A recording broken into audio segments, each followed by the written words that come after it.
বিসমিল্লাহির রহমানির রহিম। পরম করুণাময় ও অসীম দয়ালু আল্লাহর নামে শুরু।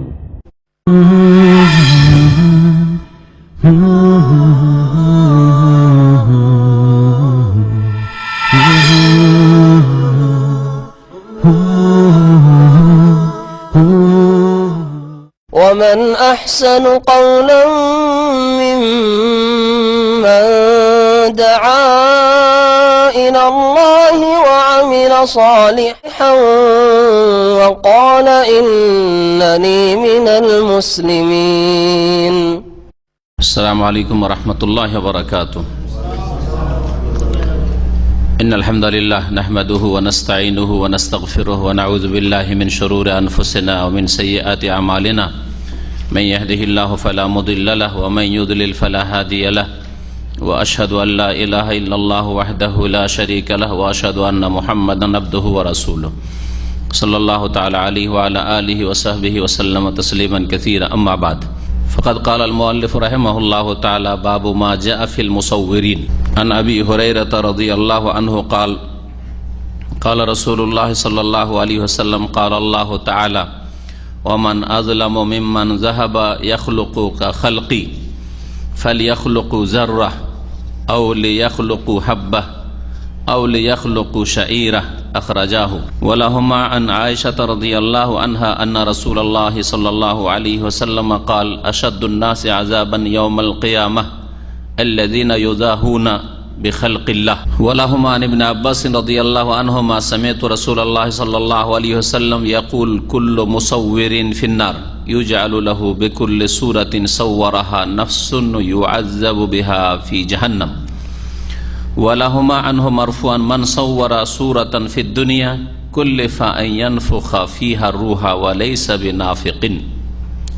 بنافخ. ولمسلم عن أبي الهياج رضي الله عنه قال قال لي علي رضي الله عنه ألا أبعثك على ما بعثني عليه رسول الله صلى الله عليه وسلم ألا تدع سورة إلا تمستها ولا قبرا مشرفا إلا سويته. সম্মানিত শ্রোতা মণ্ডলী, আল্লাহ পাক রব্বুল আলমিনের যাবতীয় প্রশংসা যে আল্লাহ পাক একক, যার কোনো শরিক নেই, যার জাত সত্তাতেও শরিক নেই, যার সিফাত গুণাবলীতেও শরিক নেই, যার রুবুবিয়াত অর্থাৎ কাজেও কোনো শরিক নেই, কেউ শরিক নেই, আর যার ইবাদত বন্দেগীতেও কোনো শরিক নেই। সালাত এবং সালাম নাজিল হোক মুহাম্মদুর রাসূলুল্লাহ সাল্লাল্লাহু আলাইহি ওয়াসাল্লামের উপর, যার দাওয়াতের মৌলিক বিষয় ছিল তৌহিদ প্রতিষ্ঠা করা। আল্লাহ পাকের তৌহিদের দাওয়াত আদম সন্তান পর্যন্ত পৌঁছিয়ে দেওয়া। আজকে কিতাবুত তাওহীদে আমাদের দর্শের বিষয়বস্তু হচ্ছে ছবি অঙ্কনকারীদের সম্পর্কে রাসূলুল্লাহ সাল্লাল্লাহু আলাইহি ওয়াসাল্লামের হাদিসে শরীয়তে কি শাস্তির কথা, কি বিধানের কথা বর্ণিত হয়েছে, এই বিষয়ে লেখক রহমতুল্লাহ আলাইহি 5টি হাদিস নিয়ে এসেছেন। এই অধ্যায়টি হচ্ছে 61 নম্বর অধ্যায় কিতাবুত তাওহীদের। আজকে এই 5টি হাদিসের আমরা ব্যাখ্যা বিশ্লেষণ পেশ করব। এর থেকে যেসব মাসাইলগুলি বেরিয়ে আসে, ইস্তেমবাত হয়, সেসব মাসাইলগুলি আমরা উল্লেখ করব।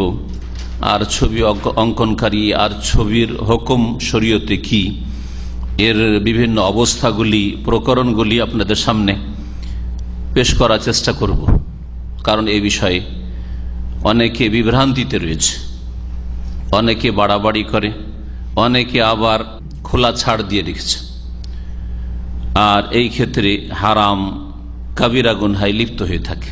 যার ফলে আমাদের জন্য যেমন কাবিরা গুনহা থেকে, সাগিরা থেকে, অন্যায়ের কাজ থেকে, আল্লাহ এবং তার রাসূল সাল্লাল্লাহু আলাইহি ওয়াসাল্লামের নাফরমানি থেকে বাঁচা ফরজ আবশ্যক, তেমনি বাড়াবাড়ি থেকে যা আল্লাহ হারাম করেননি, যা জায়েজ সেটাকে হারাম বলাও কাবিরা গুনাহ, যা জায়েজ আল্লাহ পাক করেছেন সেটাকে নাজায়েজ মনে করা সেটাও বড় গুনাহ, অন্যায় কাজ। এই বাড়াবাড়ি আল্লাহ পাক পছন্দ করেন না, দিনে সংকীর্ণতা নেই।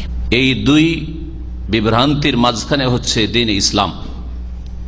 এই জন্য দিন ইসলাম হচ্ছে মধ্যম পন্থা, দিনে ওয়াসাত। আর দিন ইসলামের অনুসারী মুমিন মুসলিমেরা হচ্ছে উম্মতে ওয়াসাত। আর মধ্যম পন্থা অবলম্বন করলেই আল্লাহ পাকের সন্তুষ্টি পাওয়া যেতে পারে, আল্লাহ পাকের রাস্তায় থাকা যেতে পারে। যে কোনো রাস্তার ডানে বামে ঝুঁকি থাকে, বিপদ থাকে, আর সোজা রাস্তায় গন্তব্যস্থান পর্যন্ত পৌঁছায়। আর দিন ইসলামের গন্তব্যস্থান হচ্ছে জান্নাত। শেখ ইমাম মোহাম্মদ বিন আব্দুল ওয়াহাব রাহমাতুল্লাহ আলাইহি বলছেন, বাবু মা জা ফিল মুসাউবিরিন, এই অধ্যায় হচ্ছে ওই সব বিষয়গুলি সম্পর্কে যা বর্ণিত হয়েছে, এসেছে, যা মানে এসেছে অর্থাৎ হাদিসে এসেছে, বর্ণিত হয়েছে ফিল মুসাউবিরিন, ছবি অঙ্কনকারীদের সম্পর্কে, ছবি অঙ্কনকারীদের সম্পর্কে যা বর্ণিত হয়েছে।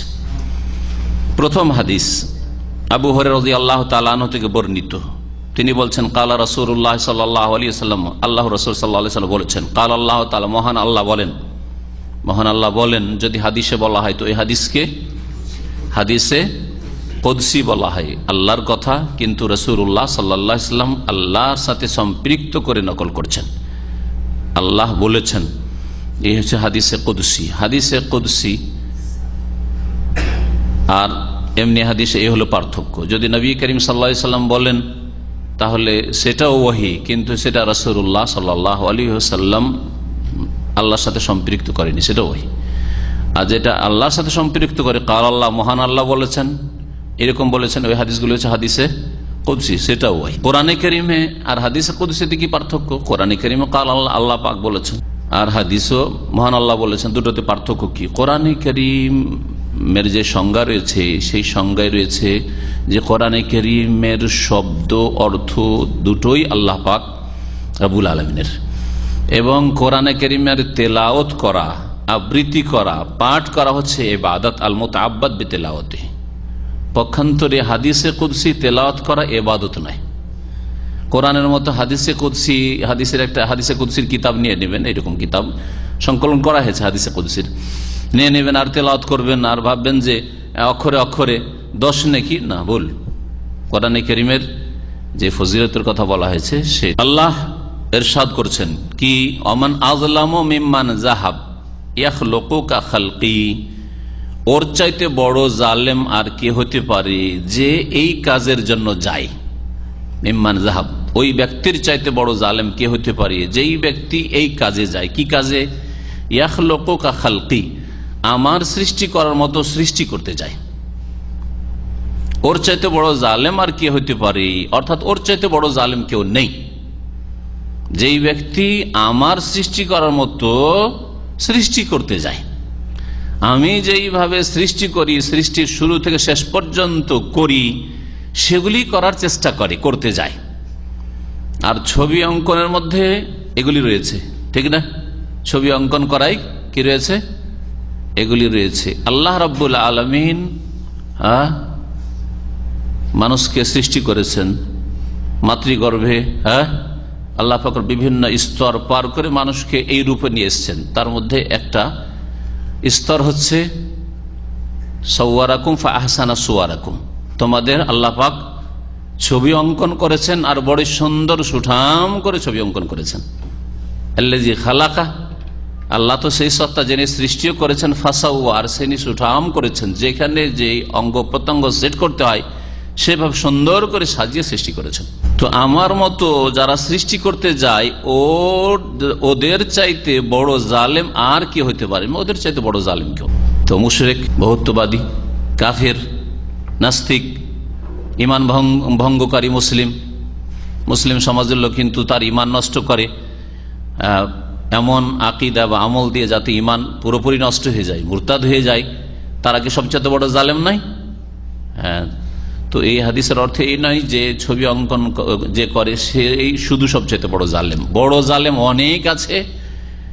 এই হাদিসের অর্থ যে বড় জালেম অনেক আছে, তার একদল বড় জালেম হচ্ছে যারা আমার মতো সৃষ্টি করতে যায়, অর্থাৎ ছবি অঙ্কন করতে যায়।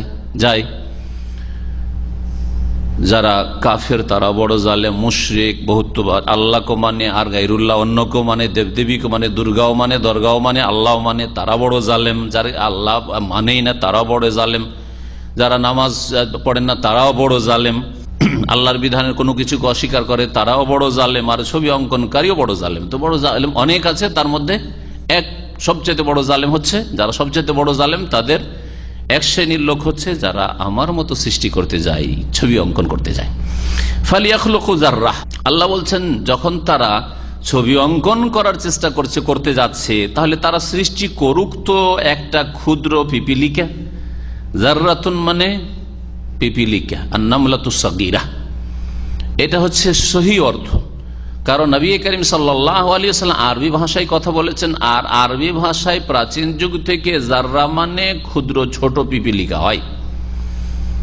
নতুন আরবিতে যাররার অতিরিক্ত অর্থ একটা হয়ে থাকে, সেটা হচ্ছে অণু, পরমাণু, যা দিয়ে পারমাণবিক বোমা তৈরি হয়। তো নবী করিম সাল্লাল্লাহু আলাইহি ওয়াসাল্লামের জামানায় এই পারমাণবিক বোমার বা অণু পরমাণু এইসবের ধারণাই ছিল না মোটে এই সায়েন্সের। সুতরাং এমন ভাষায় নিঃসন্দেহে নবী সাল্লাল্লাহু আলাইহি ওয়াসাল্লাম কথা বলেনি যেই ভাষা মানুষ বুঝেই না। সুতরাং যারা এই হাদিসের অর্থ করতে গেছে যে অণু পরিমাণ কেউ কিছু সৃষ্টি করে দেখাতো, ভুল অর্থ এটা, এই হাদিসের অর্থ এটা নয়। আউলিয়াখলুকু হাব্বা, আউলিয়াখলুকু হাব্বা, অথবা সৃষ্টি করুক তো তারা কেউ একটি দানা সৃষ্টি করুক, গমের দানা, চাউলের দানা, সরিষার দানা, যে কোনো দানা। আউলিয়াখলুকু শাইরা, অথবা একটি জব সৃষ্টি করুক তো। শাইরা আর ব্যাখ্যা করতে গিয়ে আল্লামা ইবনে উসাইমিন রাহমাতুল্লাহ আলাইহি তার এই কিতাবুত তাওহীদের ভাষ্য 2 খণ্ডে রয়েছে, এইরকম আরেকটা খণ্ড রয়েছে। তাতে তিনি বলছেন যে শাইরা বলে নবী সাল্লাল্লাহু আলাইহি ওয়াসাল্লামের দুটোই উদ্দেশ্য হইতে পারে, বা দুটোর যে কোনো একটা হইতে পারে। শাইরা যেমন জবকে বলা হয়, তেমনি জব গাছকেও শাজারাতুশ শাইর, জবের গাছকেও বলা হয়। আর গাছটাও আল্লাহ পাকের সৃষ্টি। তো একবার শস্যের কথা বললেন, দানার কথা, সেটা যে কোনো দানা হইতে পারে, জবের দানা হইতে পারে, গমের দানা হইতে পারে, সরিষা রায়ের দানা হইতে পারে, যে কোনো দানা হইতে পারে, মসুর দানা হইতে পারে। আর একবার বললেন যে একটা গাছ সৃষ্টি করে দেখাতো, সেটা হচ্ছে জবের গাছ উদাহরণস্বরূপ। তো শাইরা মানে জবের গাছও হইতে পারে, আবার শাইরা মানে জবও হইতে পারে। কারণ আরবরা জবটা খুব সহজে বুঝতো। জব তাদের রুটি, জবের রুটি তারা খেত, গমের রুটি তারা সাধারণত পেত না। গম সামদেশ থেকে না আসলে তারা আরবরা, মক্কার লোকেরা, মদিনার লোকেরা এই এলাকাতে গম পেত না নবী করিম সাল্লাল্লাহু আলাইহি ওয়াসাল্লামের জামানায়। যার ফলে তারা জবটাকে বেশি চিনত। আজকালকার নতুন প্রজন্ম আমাদের জব বুঝে না। আমি বেশ কিছু ছেলেদেরকে এইরকম হাদিসগুলো আলোচনা করতে গিয়ে জব বুঝেন, বলছে জব বুঝি না, জব বুঝে না। অথচ ছোটকালে আমরা জবের ছাতু খেয়েছি, জবের রুটিও পর্যন্ত খেয়েছি। আমাদের সে রুগীকে যে বার্লি বুঝেন, বার্লি মানে তো জব, বার্লি ইংলিশ, আর জব হচ্ছে বাংলা বুঝেন না, মাশাআল্লাহ ইংলিশ বুঝেন। বাংলাদেশ স্বাধীন করলেন বাংলা ভাষার জন্য, আর ইংলিশ বুঝলেন, বাংলা বুঝলেন না। নেতাদের অবস্থা এরকম, ভাষা আন্দোলন করছে, বাংলা ভালো করে বলতে পারে না, আর বলছে যে আমরা বাংলার জন্য জান দিয়েছি, শহীদ হয়েছি। কারণ ছেলে মেয়েদেরকে পড়ায় পশ্চিমা দেশে, ইংরেজি শিখায়, আর ইংরেজি শিখাবেন আর বাংলার জন্য লড়াই করছেন কেন? তা আখরাজাহু, হাদিস ইমাম বুখারী এবং ইমাম মুসলিম রাহমাতুল্লাহ আলাইহিমা, এই 2 ইমামেই বর্ণনা করেছেন। তাহলে সহিহ বুখারী তো হাদিস রয়েছে, সহিহ মুসলিম রয়েছে। কিতাবুত তাওহীদে এই ছবি অঙ্কনের বিষয় বা ছবি অঙ্কনকারীদের বিষয়টিকে লেখক কেন নিয়ে আসলেন? কিতাবুত তাওহীদ, তাওহীদ আল্লাহর একত্ব সম্পর্কে আলোচনা হবে। আল্লাহর একত্বের সাথে তাওহীদের সাথে, আর তাওহীদের বিপরীত হচ্ছে শিরক। হয় তাওহীদের সাথে সম্পর্ক থাকতে হবে, না হলে শিরকের সাথে সম্পর্ক থাকতে হবে। তো ছবির সম্পর্ক তাওহীদের সাথে অথবা শিরকের সাথে কি, যে কিতাবুত তাওহীদে এই অধ্যায়টি নিয়ে আসা হলো। তো শেখ আল্লামা সালেহুল ফওজান বলছেন যে ছবি যেহেতু শিরকের কারণ, ছবি অঙ্কন করাই প্রাচীন যুগ থেকে শিরকের কারণ। নূহ আলাইহিস সালামের জাতি তার পূর্বকালে প্রথম শিরক শুরু করে ছবি অঙ্কন থেকে। শয়তান তাদের শিখালো যে এরা সব নেক লোক ছিল, তোমাদের মুরব্বী লোকেরা ছিল, আর এদের ইন্তেকালে তোমরা শোকে ভেঙে পড়েছো, তো এক কাজ করো না। ইবলিস শয়তান মানুষের রূপ ধরে এসে ভালো মানুষের রূপ ধরে এসছে, ঢিলা ঢালা পোশাক নিয়ে এসছে, লম্বা দাড়ি নিয়ে এসছে, নিশ্চয় না হলে তো জাতিকে ধোকা দেওয়া যাবে না। এসে বলছে যে তোমরা এত শোকে ভেঙে পড়েছে, এক কাজ করো, তোমাদের এইসব অলিয়া উলিয়া ছিল, তাদেরকে তোমরা মহব্বত করতে, তো এদের ছবি অঙ্কন করে যেখানে তোমরা এবাদত বন্দী উপাসনা করো, ও তোমাদের উপাসনালয় এবাদত খানাতে রেখে দাও, আর ওদেরকে দেখলে তোমাদের ইমান তাজা হবে, মহব্বত বাড়বে, এবাদতে মন লাগবে। এই করে প্রথম ছবি তৈরি করিয়েছে। আর ছবি তৈরি করার পরে যখন ওই প্রজন্ম যারা ছবি প্রথম তৈরি করেছিল শুধু মহব্বতের জন্য, শ্রদ্ধার জন্য, এই জন্য, এবং এদেরকে দেখলে ইমান তাজা হবে, তাদের অনুকরণ করব, অনুসরণ করব এদের ছবিগুলি দেখে, এই প্রজন্ম যখন মারা গেল, নতুন প্রজন্ম, জাহেল মূর্খ প্রজন্ম এসে তখন তাদেরকে শয়তান আর একটা কোর্স শিখিয়ে দিল, সেটা হচ্ছে আর একটা ডোজ দিয়ে দিল। ডোজ যে এরাকে যখন মহব্বতই করিস তো এদের মাধ্যমে তো আল্লাহকে পাওয়া যাবে, তো এদের মাধ্যমে যদি এদের ওসিলাতে আল্লাহকে পাওয়া যাবে, তো এদেরকে সেজদা কর, তাহলে তো আল্লাহকে পাবি। বিনা সিঁড়িতে কি করে ঘরে উঠা যায়, ছাদে উঠা যায়? আর এটাই শিখানো হয়েছে কবর পূজারীদেরকে, যারে জিলানি চিশতির সাথে মহব্বত করো তো তাদের কবরগুলি পাকা করো, আর সেজদা করো, তো অফ করো, আর ওদের কাছে চাও, ওরা সব আল্লাহর কাছ থেকে নিয়ে দেবে। একই অবস্থা যা নূহ আলাইহিস সালামের যুগের মুশরিকরা যেইভাবে শিরকে লিপ্ত হয়েছে, ওইভাবে মুসলিম জাতির মুশরিকরা শিরকে লিপ্ত হয়েছে, কবর পূজারীরা। শেখ বলছেন লাম্মা কানা তাসসির ওসিলাতুল শিরক, ছবি অঙ্কন করা হচ্ছে শিরকের ওসিলা, শিরকের মাধ্যম, শিরকে লিপ্ত হওয়ার কারণ, যেটা তাওহীদ পরিপন্থী। সেই জন্য এখানে ছবি অঙ্কনকারীদের শাস্তি সম্পর্কে দুনিয়া আখিরাতে আল্লাহর যে গজব, আযাব, লানত হয়, আর কঠোর শাস্তি রয়েছে জাহান্নামের, এসব বিষয়গুলি উল্লেখ করা হয়েছে। হ্যাঁ, এ কথা বর্ণনা করে দেওয়ার জন্য লে বায়ানে তাহরিমিহি, যাতে করে ছবি অঙ্কন করা হারাম, আর ছবি অঙ্কনকারীরা হারাম কাজ করে, তাদের রিজিক হারাম। ওমা ওয়ারাদা ফিহি মিনাল ওয়াইদি শাদীদ, কঠোর শাস্তির কথা যে বর্ণিত হয়েছে সেগুলি এখানে বয়ান করা হয়েছে। এই হাদিস স্পষ্ট প্রমাণ করে যে ছবি অঙ্কন করা হারাম, আর এটা হচ্ছে সবচেয়ে বড় জুলমের কাজ। যারা ছবি অঙ্কন করে তারা সবচেয়ে বড় জালেম, যারা সবচেয়ে বড় জালেম তাদের অন্তর্ভুক্ত। যে কোনো ভাবেই ছবি করা হোক, ছবি অঙ্কন করা হারাম, এটাই আমরা জানতে পারলাম। এই হাদিস দ্বারা জানতে পারলাম যে আল্লাহ কথা বলেন। আল্লাহ কি করেন? কথা বলেন। মুতাজিলা বিভিন্ন ফিরকাগুলি যে বাতিল ফিরকা যুগে যুগে পয়দা হয়েছে আর গুমরাহ হয়েছে, তারা বলে আল্লাহ কথা বলেন না, আল্লাহ কথা সৃষ্টি করেন। এইভাবে মুতাজিলা গুমরাহ হয়েছে, আল্লাহ কথা সৃষ্টি করেন, আল্লাহ কথা বলেন না।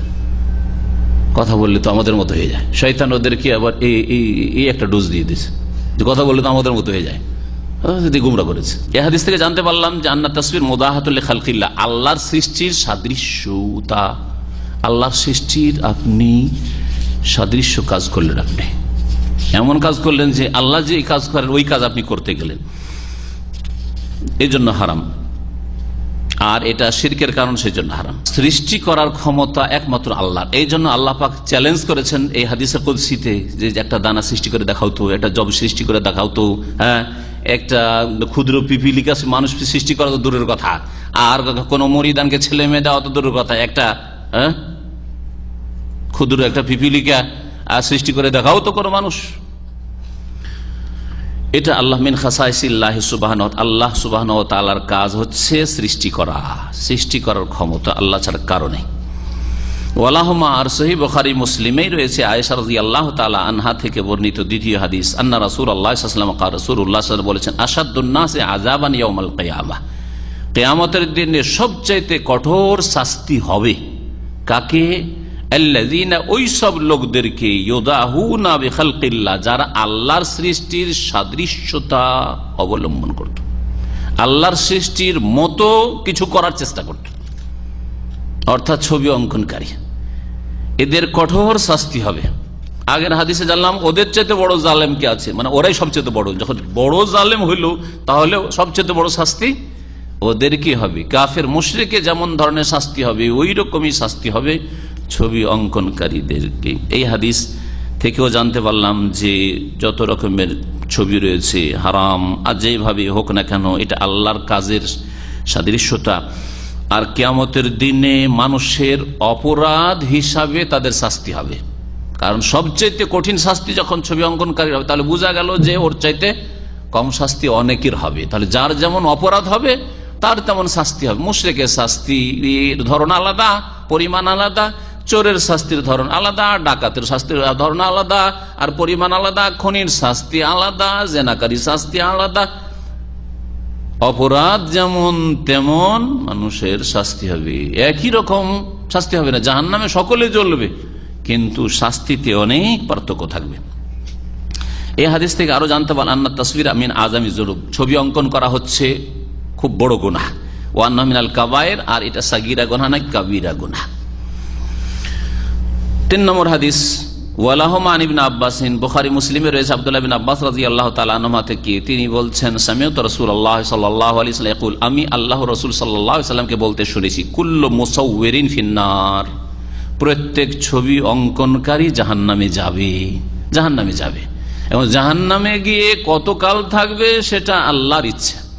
যদি তার ঈমান ভঙ্গকারী কিছু না থাকে, সেটাকে হালাল মনে করেনি, হারামকে হারাম মনে করে পেটের দায়ে করেছে, দুনিয়ার গরজে করেছে ইত্যাদি, ছবি অঙ্কন করেছে, চাকরির দায়ে পড়ে করেছে, চাকরি তার ওই ডিপার্টমেন্টে ইত্যাদি, তাহলে কাউকে হয়তো কিছু কাল হবে, কাউকে দীর্ঘকাল হবে, যার যেমন অপরাধ হবে। ছবি অঙ্কনকারী এক কথায় জাহান্নামে যাবে, জাহান্নাম ওর শাস্তি। এখন এই শাস্তি কতদিন হবে আল্লাহ ভালো জানেন, আর কেমন ভাবে শাস্তি দেওয়া হবে শোনেন। ইউজআলু লাহু বিকুল্লি সূরাতিন সাওয়ারা, কঠিন শাস্তি তার জন্য। প্রত্যেক ছবির বিনিময়ে এক একটি করে ছবি বা তৈরি করা হবে, আর ওতে আত্মা দেওয়া হবে।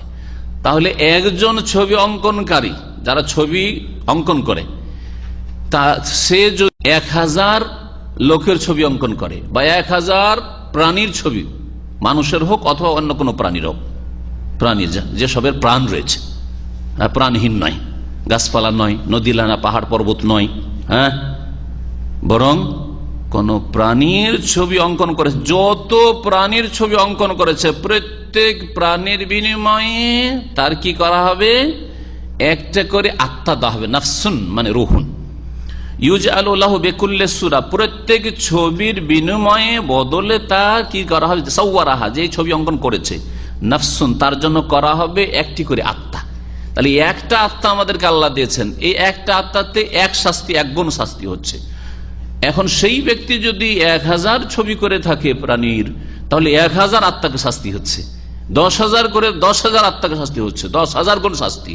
1 লক্ষ ছবি করে 10 বছর 20 বছর ধরে এই ছবিটি ব্যবসা করেছে, তাহলে সুবহানাল্লাহ কত শাস্তি হবে চিন্তা করুন আপনি। ইউআযাবু বিহা ফি জাহান্নাম, আর এর মাধ্যমে তাকে জাহান্নামে শাস্তি দেওয়া হবে, জাহান্নামে জ্বলবে, আর প্রত্যেক ছবির বিনিময়ে তার একটা করে আত্মা করা হবে, যাতে শাস্তি দেওয়া হবে। এই হাদিসও সহিহ বুখারীতে রয়েছে, সহিহ মুসলিমে রয়েছে, যেমন বললাম। ওয়ালাহুমা, আরো সহিহ বুখারী মুসলিমে রয়েছে। প্রত্যেকটি হাদিস যতগুলি বর্ণনা করলাম, তার কটি হাদিস হলো? হ্যাঁ, 3টা হয়েছে, 3টা হয়েছে। এখন 4 নম্বর হাদিস শুনেন। ওয়ালাহুমা, বুখারী মুসলিমে রয়েছে, আনহু আব্দুল্লাহ বিন আব্বাস রাদিয়াল্লাহু তাআলা আনহুমা থেকে মারফু, মারফু মানে নবী করিম সাল্লাল্লাহু আলাইহি সাল্লাম পর্যন্ত হাদিস পৌঁছে, অর্থাৎ নবী সাল্লাল্লাহু আলাইহি সাল্লাম বলেছেন কি, মান সাওয়ারা সূরাতান, প্রত্যেকটি শাস্তির ধরন কিন্তু আলাদা আলাদা, প্রত্যেকটা বিষয়বস্তু কিন্তু আলাদা আলাদা বিষয়, ছবি কিন্তু ছবি অঙ্কনকারী বিভিন্ন দিক।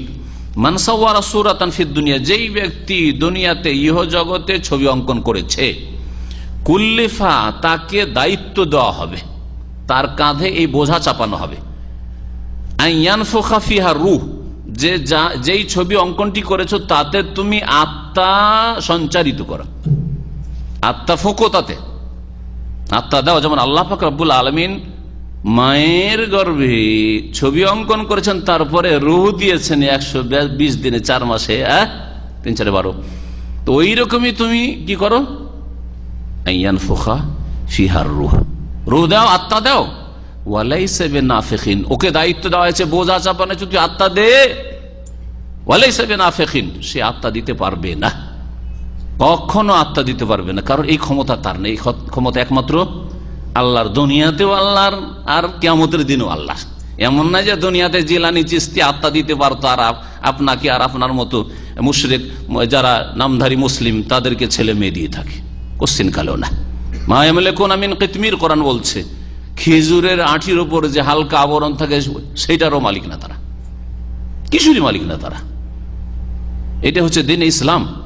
কিন্তু দুঃখের বিষয় যে আজকে অধিকাংশ মুসলিম শিরকে লিপ্ত হয়েছে, বিশেষ করে ভারত উপমহাদেশের মুসলিমরা।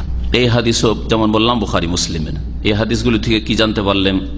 যে ছবি অঙ্কন হারাম, আর এই কাবিরা গুনাহ, এই জন্য এইসব শাস্তি হবে। আর সমস্ত রকমের ছবি হারাম, সেগুলি যেইভাবে হোক না কেন, সেগুলি হাত দিয়ে করা হোক, শেখ বলছেন সেগুলি হাত দিয়ে করা হোক, আও ইলতিকাতান বিআলাতি তাসবির ফটোগ্রাফিয়া, অথবা ফটোগ্রাফি ছবি হোক যন্ত্র দ্বারা হোক, ক্যামেরা দিয়ে, যদি সেই ছবি হয় মিন জাওয়াতিল আরওয়াহ, আত্মা বিশিষ্ট অর্থাৎ প্রাণীর ছবি হয়। তবে যদি নিরুপায় হন, আপনি বাধ্য করে আপনাকে কোনো ছবি করার জন্য, এই ছবি না করলে চলে না, যেসব বিষয়গুলি আসবে, যেমন পাসপোর্ট করার জন্য, আপনার ইকামা কার্ড বানানোর জন্য, আপনার হজে যাবেন, উমরা যাবেন, বিদেশ যাবেন, ভিসা লাগবেন, ছবি করতে হবে, সেগুলি ব্যতিক্রম, সেগুলি জায়েজ। বিস্তারিত আলোচনা এই বিষয়ে শেখ ইব্রাহিম রহমতুল্লাহ আলাইহির কিতাব থেকে গুরুত্বপূর্ণ আলোচনা পেশ করবো, যে কোন ক্ষেত্রে জায়েজ আর কোন ক্ষেত্রে জায়েজ না। অধিকাংশ ক্ষেত্রেই ছবি না জায়েজ, শুধু সীমিত কিছু ক্ষেত্র আছে সেখানে জায়েজ রয়েছে। শেষ হাদিসটি কি প্রমাণ করে? যেখানে শেষ হাদিস মানে 4 নম্বর যে হাদিসটি, যেই ব্যক্তি দুনিয়াতে ছবি অঙ্কন করেছে তাকে আল্লাহ কি দায়িত্ব দেবেন? যে আত্মা দাও। ছবি অঙ্কন করেছে, এই ছবিগুলিতে আত্মা দাও। আত্মা দিতে পারবে না, আত্মা দিতে পারবে না, আর ওই দায়িত্ব তার কাঁধে চেপে থাকবে। তার মানে এই শাস্তি অল্প সময়ের না, দীর্ঘকালের এই শাস্তি চলতেই থাকবে। সেই সম্পর্কে বলছেন যে এই শেষ হাদিসটি এখানে দলিলুন আলা তুলে তাজিবিল মুসাউয়িরিন, ছবি অঙ্কনকারীদের আযাব যে বড় দীর্ঘ হবে এটা প্রমাণ করে, আর তারা অসহায়, ক্ষমতা হবে না আত্মা দেওয়ার, আর শাস্তিও তাদের উপর থেকে উঠবে না।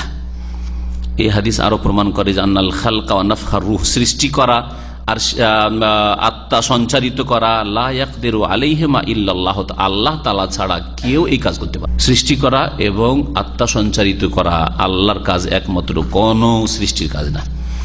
5 নম্বর হাদিস সহিহ মুসলিমের হাদিস, ওয়ালে মুসলিমিন, সহিহ মুসলিমে রয়েছে আবুল হাইয়াজ আসাদি রহমতুল্লাহ আলাইহি, প্রখ্যাত তাবেঈ থেকে। আর তাবেঈকে যদি রাদিয়াল্লাহ বলে দেন জায়েজ রয়েছে, এমন নয় যে জায়েজ নাই, কিন্তু যেহেতু সালাফে সালেহিনরা আগে থেকেই একটা পরিভাষা করে দিয়েছেন যে রাদিয়াল্লাহ বলতেই সাধারণ মানুষ বুঝবে যে উনি সাহাবী, সে যেন ভালো, যে সাহাবী আসলে রাদিয়াল্লাহু আনহু বলেন।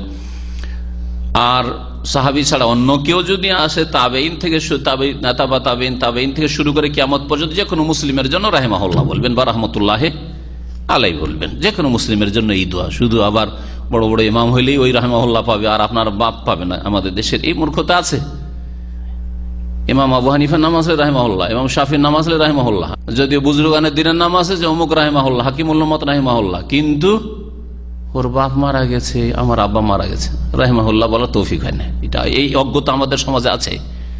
অথচ আপনার এই দুয়ার হকদার আপনার বাপ মা বেশি। আমার আম্মা ইন্তেকাল করেছেন, ব্যাস চুপ, জানেন না রাহিমাহুল্লাহ বলতে, আল্লাহ রহম করুন তার উপর। আর নিজের বাংলা ভাষায় বলেন যদি রাহিমাহুল্লাহ না বলতে পারেন, আর বলতে পারবেন আপনি আবু হানিফা শাফির জন্য বলতে পারছেন, ইমাম বুখারীর জন্য বলতে পারছেন, আপনার বাপ ইন্তেকাল করেছেন, মা ইন্তেকাল, আমার দাদা ইন্তেকাল করেছেন, রাহিমাহুল্লাহ বলতে পারবেন না? অবশ্যই বলতে পারবেন। আর এই লিঙ্গ চেঞ্জ নাও যদি করতে পারেন, মায়ের ক্ষেত্রে রাহিমাহুল্লাহ নাও বলতে রাহিমাহুল্লাহই যদি বলে দেন, তো এমন কোন দোষের কথা হলো? ব্যক্তি হিসাবে আপনি বললেন ব্যক্তি, কিন্তু এই দোয়াগুলি আমাদের দেশের মানুষরা করে না। যাদের বেশি হক রয়েছে তাদেরকে দোয়া দেয় না। ভাই মারা গেছে, আমার ভাই ইন্তেকাল করেছেন, রাহিমাহুল্লাহ বলেন, রাহিমাহুল্লাহ বলেন। আমার গ্রামে একজন মুসলিম ভাই তিনি মারা গেছেন রাহিমাহুল্লাহ বলেন, কোনো অসুবিধা নেই। যে কোনো মুসলিম গুনাহগার মুসলিম হলেই দোয়া দেওয়া, শর্ত যে মুসলিম হইতে হবে, মুনাফিক না হয়, আকীদার মুনাফিক, কাফের মুশরিক না হয়, নাস্তিক না হয়, কারণ কাফের মুশরিকের জন্য দোয়া করা হারাম। ইন্তেকালের পরে কাফের মুশরিক যদি কুফরি অবস্থায় মারা যায়, তাহলে ইন্তেকালের পরে তাদের রহমত আর তাদের মাগফিরাত মার্জনার জন্য দোয়া করা হারাম। হ্যাঁ, বেঁচে থাকাকালীন কাফের মুশরিক করে হেদায়েতের দোয়া করতে পারেন, যে কোনো যত বড় কাফের হোক আর যত বড় জালেম হোক, তার জন্য হেদায়েতের দোয়া করতে পারেন। এই আবুল হাইয়াজ আল আসাদি আলী রাদিয়াল্লাহু তাআলা আনহুর ছাত্র ছিলেন। কাল আলী, তিনি বলছেন কাল আলী আলীও রাদিয়াল্লাহু আনহু, আমাকে বলেছিলেন আলী রাদিয়াল্লাহু আনহু। দেখুন আলীর নাম আসলেও কি বলবেন? রাদিয়াল্লাহু আনহু। যেমন আবু বকরকে রাদিয়াল্লাহু আনহু বলছেন, ওমর উসমানকে রাদিয়াল্লাহু আনহু বলছেন, ঠিক তেমনি আলী আসুক আর হাসানি হোক আর ফাতেমাই হোক, যে কি হোক না কেন, আলে বাইত নবীর বংশধর হোক, রাদিয়াল্লাহু আনহু বলবেন। কিন্তু বিদাতি এর লক্ষণ হচ্ছে আলাইহিস সালাম, আলী আলাইহিস সালাম। আরেক শ্রেণীর বিদাতি আছে সুন্নিদের বিদাতি, দের লক্ষণ হচ্ছে কাররামাল্লাহ ওয়াজহু। আরে কাররামাল্লাহ ওয়াজহু কেন বলবে শুধু আলীকে? আল্লাহ তার চেহারাকে সম্মানিত করুক, কাররামাল্লাহ ওয়াজহু। কাররামাল্লাহু আলীর নাম আসলে কাররামাল্লাহ ওয়াজহু। আর আবু বকরের জন্য এই দুয়ার হক রাখেন না, কাররামাল্লাহ ওয়াজহু। কেন আবু বকর আসলে কাররামাল্লাহ ওয়াজহু বলেন না? শুনেছেন কোনদিন আলীর নাম আসলে কাররামাল্লাহ ওয়াজহু বলে? শোনেন নাই? হ্যাঁ শুনেছেন, অনেকে শুনেছেন। এইরকম তারতম্য দোয়া তো করবেন না। দোয়া যদি কাররামাল্লাহ ওয়াজহু করতে হতো সকলের জন্য, সাহাবায়ে কেরাম কাররামাল্লাহু ওয়াজহুম, আল্লাহ সকলের চেহারাকে সম্মানিত করুন, সবাই সবার সম্পর্কে বলেন রাদিয়াল্লাহু আনহু রাদিয়াল্লাহু আনহুম, সকলের, সাহাবায়ে কেরাম তারা নবীর বংশের হোক অথবা নাই হোক। বলছেন আলী রাদিয়াল্লাহু তাআলা আনহু, আলা আবাসুকা আলা মা বাসানি আলী রাসূলুল্লাহ সাল্লাল্লাহু আলাইহি ওয়াসাল্লাম, তোমাকে কি পাঠাবো না এমন কাজের উদ্দেশ্যে যেই কাজে আমাকে রাসূলুল্লাহ সাল্লাল্লাহু আলাইহি ওয়াসাল্লাম নিযুক্ত করে পাঠিয়েছিলেন। আমাকে একটি বিশেষ কাজে নবী সাল্লাল্লাহু আলাইহি ওয়াসাল্লাম নিয়োজিত করে পাঠিয়েছিলেন, ওই কাজে তোমাকে নিযুক্ত করে পাঠাবো কি? পাঠাবো না? পাঠাবো না জিজ্ঞেস করছেন। তারপরে বলছেন কাজগুলি, দুটি কাজ। আল্লাহ তাদা সুরাতান ইল্লা তামাস্তাহা, কোন ছবিকে ছেড়ে দেবে না, প্রাণীর ছবি।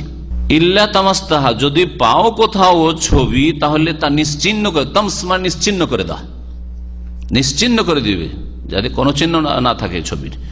ওয়ালা কাবরান মুশরিফান, আর কোন উঁচা কবরকে রাখবে না, ইল্লা সাওয়াইতা, সেই কবরকে সমতল করে ছাড়বে।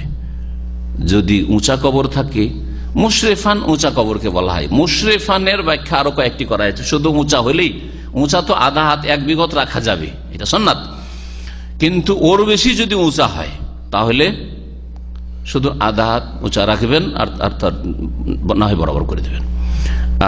আর একটা হচ্ছে উঁচা মানে তার উপর যদি কোনো পাকা কিছু নির্মাণ করা থাকে, ছাদ করা আছে, হ্যাঁ, গম্বুজ করা আছে, হ্যাঁ, তাহলে সওয়াই দাও, সমতল করে দাও, ভেঙে চুরমার করে দাও। আর একটা এর ব্যাখ্যাতে শামিল, চারিদিকে দেয়াল দিয়ে লেখা আছে, হ্যাঁ, নেম প্লেট করা আছে, আলহাজ অমুক, আলহাজ মৌলানা অমুক সাহেব এত সালে ইন্তেকাল করেছেন। ইল্লা তামাস্তাহ, নিশ্চিহ্ন করে দাও, নাম আর আলহাজ আর হুজুর কিবলা সব নিশ্চিহ্ন করে দাও। এটা হচ্ছে হাদিস। ইল্লা সাওয়াইতাহু, রাখা চলবে না, সব জায়েজ নাই। দেখেন সৌদি আরব আছে, বাদশাহরা ইন্তেকাল করছেন, বাদশাহ আব্দুল্লাহ রাহিমাহুল্লাহ ইন্তেকাল করলেন, আছে কোনো চিহ্ন আছে? লেখা আছে যে অমুক সাহেব দুনিয়া থেকে বিদায় হয়ে গেছেন, তার আমল নিয়ে, নিজ আমল নিয়ে সকলে চলে গেছেন, আমাদেরকে নিজ আমল নিয়ে যেতে। আপনার আমল দিয়ে আপনাকে নাজাত পেতে, আমার আমল দিয়ে, আমার আকীদা দিয়ে, আমার ইবাদত দিয়ে, আমার আখলাক দিয়ে আমাকে নাজাতের ব্যবস্থা করতে। আপনার আমল আমার কাজে আসবে না, আর আমার আমল দিয়ে আপনি পার পাবেন না। ওয়ালা তাজিরু ওয়াজিরাতুন বিজরা উখরা, কেউ কারো বোঝা উঠাবে না, আল্লাহ কোরআন কারীম বলেছেন। উঁচা কবর পেলে তা নিশ্চিহ্ন করে দাও। এইরকমই যদি রঙানো থাকে, এটাও তার অন্তর্ভুক্ত। শেখ ইবনে ওয়াসিম রাহমাতুল্লাহ আলাইহি এই অর্থটি করেছেন। মুশরিফান, দূর থেকে দেখা যাচ্ছে এই রঙিন করা দেয়াল আর রঙিন করা আছে, ওয়াল দেওয়া আছে কবরের ওপর, কবর হয়তো নিচে থেকে পাকা করার নাই, ওপরে হয়তো ছাদ করা নাই, কিন্তু যারা আছে আর এমন রঙিন জাঁকজমক করা আছে, দূর থেকে দেখা যাচ্ছে কি রে চকমক করছে, কি বলছে অমুক সাহেবের কবরের, এটাও মুশরিফ, দূর থেকে দেখা যায়। সুতরাং সেটাকে নিশ্চিহ্ন করে দাও, গুড়িয়ে দাও। ওয়ালা কাবরান মুশরিফান ইল্লা সাওয়াইত, উঁচা কবর পেলে কি করে দাও? সাওয়াইতাহু, বরাবর করে দাও, সমতল করে দাও। এই হাদিস থেকে যা বোঝা গেল, বলছে তাহরিমুত তাসফির, ছবি অঙ্কন করা হারাম, আর ছবি যদি থাকে ছবি নষ্ট করে দেওয়া, ছবিকে নিশ্চিহ্ন করা ফরজ, হ্যাঁ, যত রকমের হোক। তারপর এই হাদিস থেকে বোঝা গেল যে ভালো কাজের উপদেশ দিতে হবে, অন্যায় কাজে বাধা দিতে হবে। আলী রাদিয়াল্লাহু তাআলা বল প্রয়োগ করতে পাঠাচ্ছেন, যেখানে ছবি দেখবে আর যেখানে উঁচা কবর দেখবে। করছেন না? অন্যায় কাজ যদি বল প্রয়োগ করা সম্ভব হয় তাহলে বল প্রয়োগ করবে। বল প্রয়োগ করার ক্ষমতা আপনার আছে কিনা দেখতে হবে। সাধারণত বল প্রয়োগ করার ক্ষমতা কার কাছে আছে? যে মালিক। আপনি আপনার বাড়িতে মালিক, বাড়িতে আপনার 10টা ছেলে মেয়ের কক্ষ আছে, রুম আছে, এগুলির মালিক আপনি। সুতরাং আপনার ছেলেরা বিবাহিত অবিবাহিত হোক, মেয়েরা বিবাহিত হোক আর অবিবাহিতা, রুমে রুমে ছবি লটকানো আছে, তামাস্তা নিশ্চিহ্ন করে দেবেন, আপনি নিশ্চিহ্ন করে দেবেন। আপনার পারিবারিক গোরস্থান আপনার পরিবারের, আর যদি কবর এরকম উঁচা করা হয় বরাবর করে দিবেন আপনি, কারণ সেখানে আপনার ক্ষমতা আছে। সরকারের গোটা দেশের উপর ক্ষমতা আছে, গোটা দেশের বল প্রয়োগ করে অন্যায়কে নির্মূল করবে আর ভালো কাজের নির্দেশ দেবে। এবং যে জানে না তাকে জানে, অতাবলিগুল ইলম, জ্ঞান প্রচার করবে। হয়তো অনেকে জানে না যে ছবি হারাম, অনেকে জানে না যে কবর এরকম উঁচা করা, কবর পাকা করা হারাম, কবরে নেম প্লেট করা হারাম, কবরকে রঙানো আর কবরের ওপর গম্বুজ তৈরি করা হারাম। এগুলো শিরকের কারণ, সুতরাং জানিয়ে দিবে তাদেরকে। প্রথম তাহরিম ও রাফিল কবুর, কবর উঁচা করা হারাম, ঘর বেনাইন ঘর নির্মাণ করে হোক অথবা কোনো একটা পিলার দিয়ে উঁচা করে হোক। কারণ কেন? লিআন্নাহুম মিন ওয়াসাইলিশ শিরক, এগুলো হচ্ছে শিরকের উপায়। এইসবের মাধ্যমে শিরক শুরু হয়েছে, কবর পূজা এই জন্য শুরু হয়েছে। কবর যদি পাকা না করা হইতো, মুসলিম দেশগুলিতে যেগুলিতে কবর পূজা হচ্ছে, জীবনেও কবর পূজা হইতো না। আপনার কাঁচা কবরের কেন পূজা হয় না? হতে পারে কাঁচা কবরে আল্লাহর বড় নেক বান্দা শুয়ে আছে, কিন্তু তার হদিসই নেই, খবরই নেই, তার পূজা হয় না। কিন্তু নামাজ ত্যাগকারী, সাহের, গণক, অনেকগুলি ভণ্ডপীরা গণক, মুশরিক, শিরকের দাওয়াত দিয়েছে, কুফরি শিখিয়েছে, ওয়াহদাতুল ওজুদ শিখিয়েছে, হলুলের কুফরি হেল্লাজি আকীদা শিখিয়েছে, এইরকম গুলি মারা গেছে, তাদের কবর পূজা হচ্ছে। তাদের দুর্দশার শেষ নেই কবরে, আর তাদের কবর পূজা হচ্ছে। কেন? কবর পাকা করা আছে যেহেতু। ওজুব হাদমিল কেবাবিল মাবনি আল কবর, কবর ওপর যদি গম্বুজ বানানো থাকে তো সেগুলি ভেঙে ধ্বংস করে দেওয়া ফরজ কাজ। আন্না তাসবির মিসাল বেনা আল কবর, কবরের ওপর ঘর নির্মাণ করা বা গম্বুজ নির্মাণ করা, পাকা করা, এসব যেমন হারাম তেমনি ছবি অঙ্কন করা হারাম। দুটোই হচ্ছে ওয়াসিলাতুন ইলা শিরক, শিরকের উপায়। ছবি অঙ্কনের মাধ্যমে মূর্তি পূজা শুরু হয়েছে, আর কবর পাকা করার মাধ্যমে মাজার পূজা শুরু হয়েছে। দুর্গা পূজা আর দরগা পূজা এই দুই তরিকাতে শুরু হয়েছে, আর দুটোই একই পূজা, শুধু দেখতে ভিন্ন, কাজ সবগুলি একই রকমের হয়। আকীদা একই রকমের, কাজ একই রকমের, হুকুম একই রকমের, শেষ ফলাফল রেজাল্ট চিরকালের জাহান্নাম একই রকমের, এতে কোনো সন্দেহ নেই। ভালো করে শুরু। এই ছিল আল্লামা শেখ সালেহুল ফওজান হাফেজাহুল্লাহ আর কিতাব থেকে ছবি সম্পর্কে আলোচনা। এখন ছবি সম্পর্কে আরো কিছু কথা রয়েছে যেগুলি গুরুত্বপূর্ণ। শেখ ইবনে উসাইমিন রাহমাতুল্লাহ আলাইহি তার কিতাব উল্লেখ করেছেন, আমাকে খুব ভালো লাগলো। যদিও ছবি সম্পর্কে বিভিন্ন আলোচনাতে, হাদিসের আলোচনাগুলিতে অলরেডি করেছি, আর সংক্ষিপ্ত সেগুলিতে হুকুমগুলি বর্ণনা করা হয়েছে। তবুও ছবি সম্পর্কে কিছু গুরুত্বপূর্ণ কথা, বিভিন্ন অবস্থা গুলি শেখের কিতাব থেকে বর্ণনা করে দিই। কারণ শেখ বর্তমান যুগের বড় একজন মুহাদ্দিস ফাকিহ ছিলেন, আল্লামা শেখ মোহাম্মদ বিন সালেহ আল উসাইমিন, সৌদি আরবের, এবং তার এলম থেকে সারা বিশ্বের মানুষ উপকৃত হচ্ছে আলহামদুলিল্লাহ।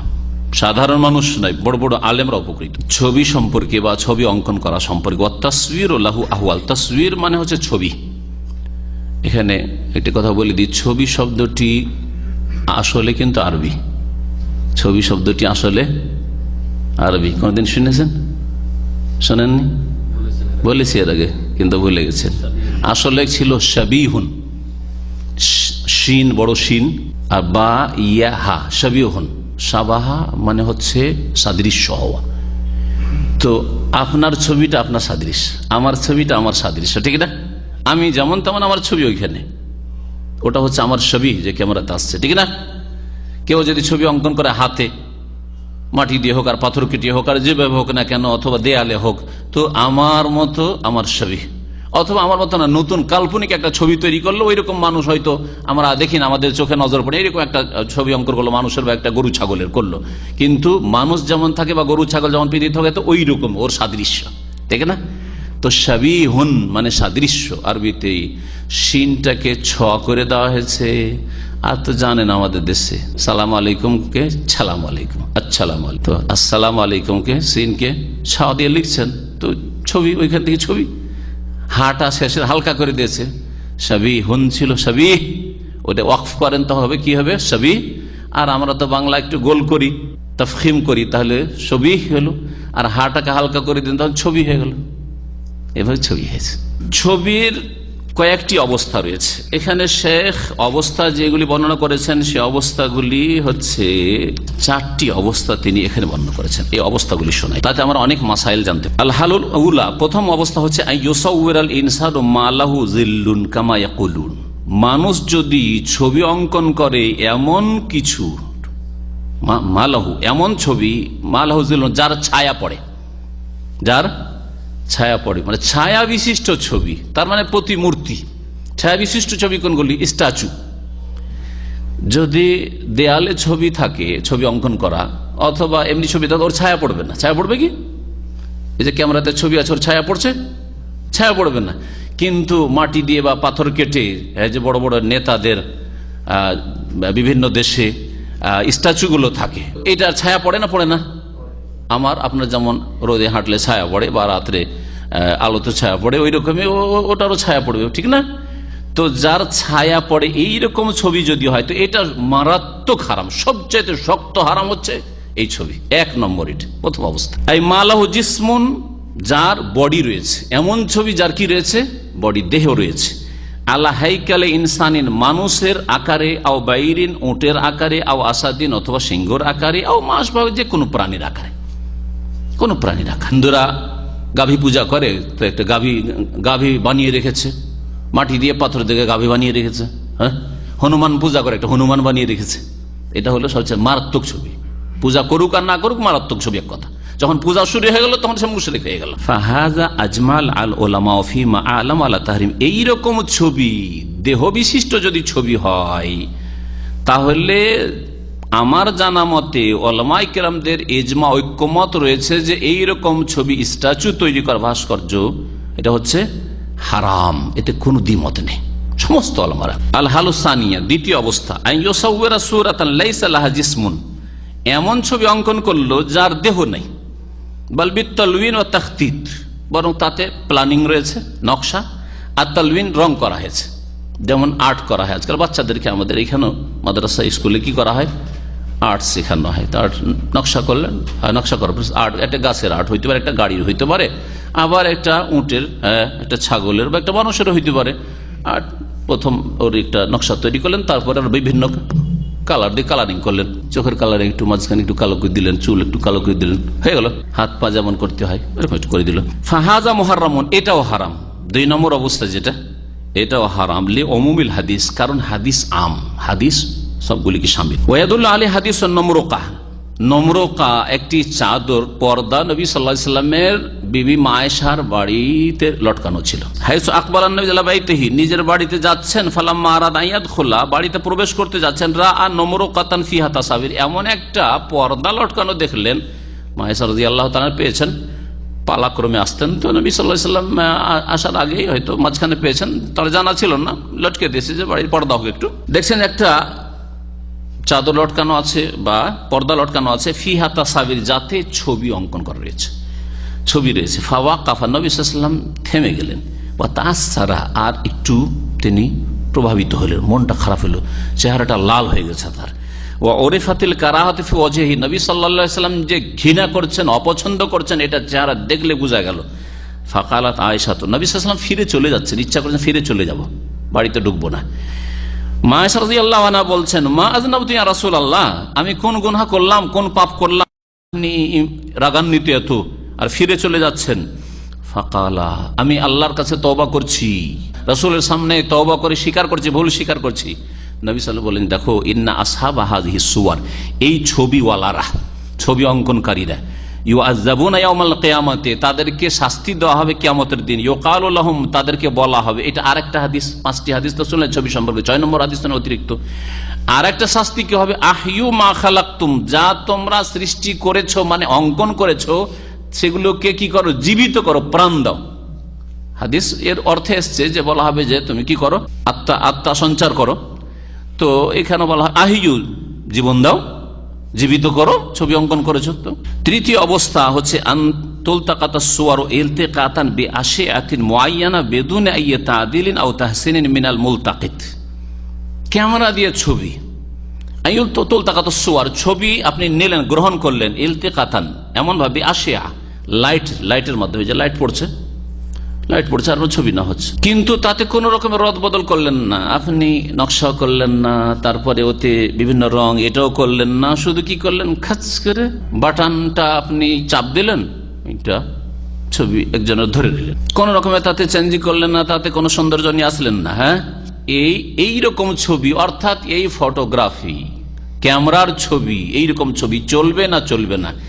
সেটা স্থির হোক আর অস্থির হোক। স্থির যেমন ধরে নিলে একটা কাগজে, ছবিটাকে কাগজে আপনি নিয়ে আসেন, অ্যালবামে করে নিয়ে আসলে এটা, আর একটা হচ্ছে যে নড়াচড়া করছে, অফ করে দিলে চলে গেল ভিতরে, মেমোরিতে চলে গেল। এইরকম ছবি জায়েজ কিনা? ফাহাযা মাহাল্লু খিলাফিন বাইনাল উলামা আল মুআসিরিন। বর্তমান যুগে যেহেতু ফটোগ্রাফিক আগে ছিল না, ফটোগ্রাফি এই সিস্টেম ছিল না, ক্যামেরা ছিল না, ক্যামেরা যখন এসেছে তখন মাসলাটি নতুন মাসলা উঠেছে। কারণ এইরকম ছবিটা আসলে ছবি না জায়েজ, এতে দ্বিমত রয়েছে। তাহলে এটাতে সর্বসম্মতিক্রমে হারাম বলা হয়নি। আগের দুটো অবস্থায় কি বলা হয়েছে? সকলে হারাম বলেছে। ফাল কাউলুল আউয়াল, প্রথম উক্তি হচ্ছে আন্নাহু তাসবির, এটাও ছবি। যখন ছবি ওয়াইদা কানা কাযালিকা, যদি ছবি হয় তাহলে ফাইন হারাকাত হাযাল ফাইলিল আলাতি ইউআদ্দু তাসবিরান। যখন যন্ত্রটি ক্যামেরাটি নিল আর ক্যামেরাতে ছবি অঙ্কন খাচ করে ছবিটা নিল, এইটাই ছবি করলো, সে ছবি করলো ধরতে হবে। ইজ লাউলা তাহরিকহু ইয়াহা, এটাকে যদি না নড়াইতো তার সুইচটাকে, তাহলে মন্তবাত হাজিহি সূরা, এই ছবিটি আসতো না আলা হাজিল ওয়ারাকা, এই পেপারের উপর, পেপারে ধরলো, আসতো না। ওয়া নাহনু মুত্তাফিকুনা আলা আন্না হাজিহি সূরা, আমরা একমত এই ক্ষেত্রে যে এটা ছবি, একে ছবি বলবেন।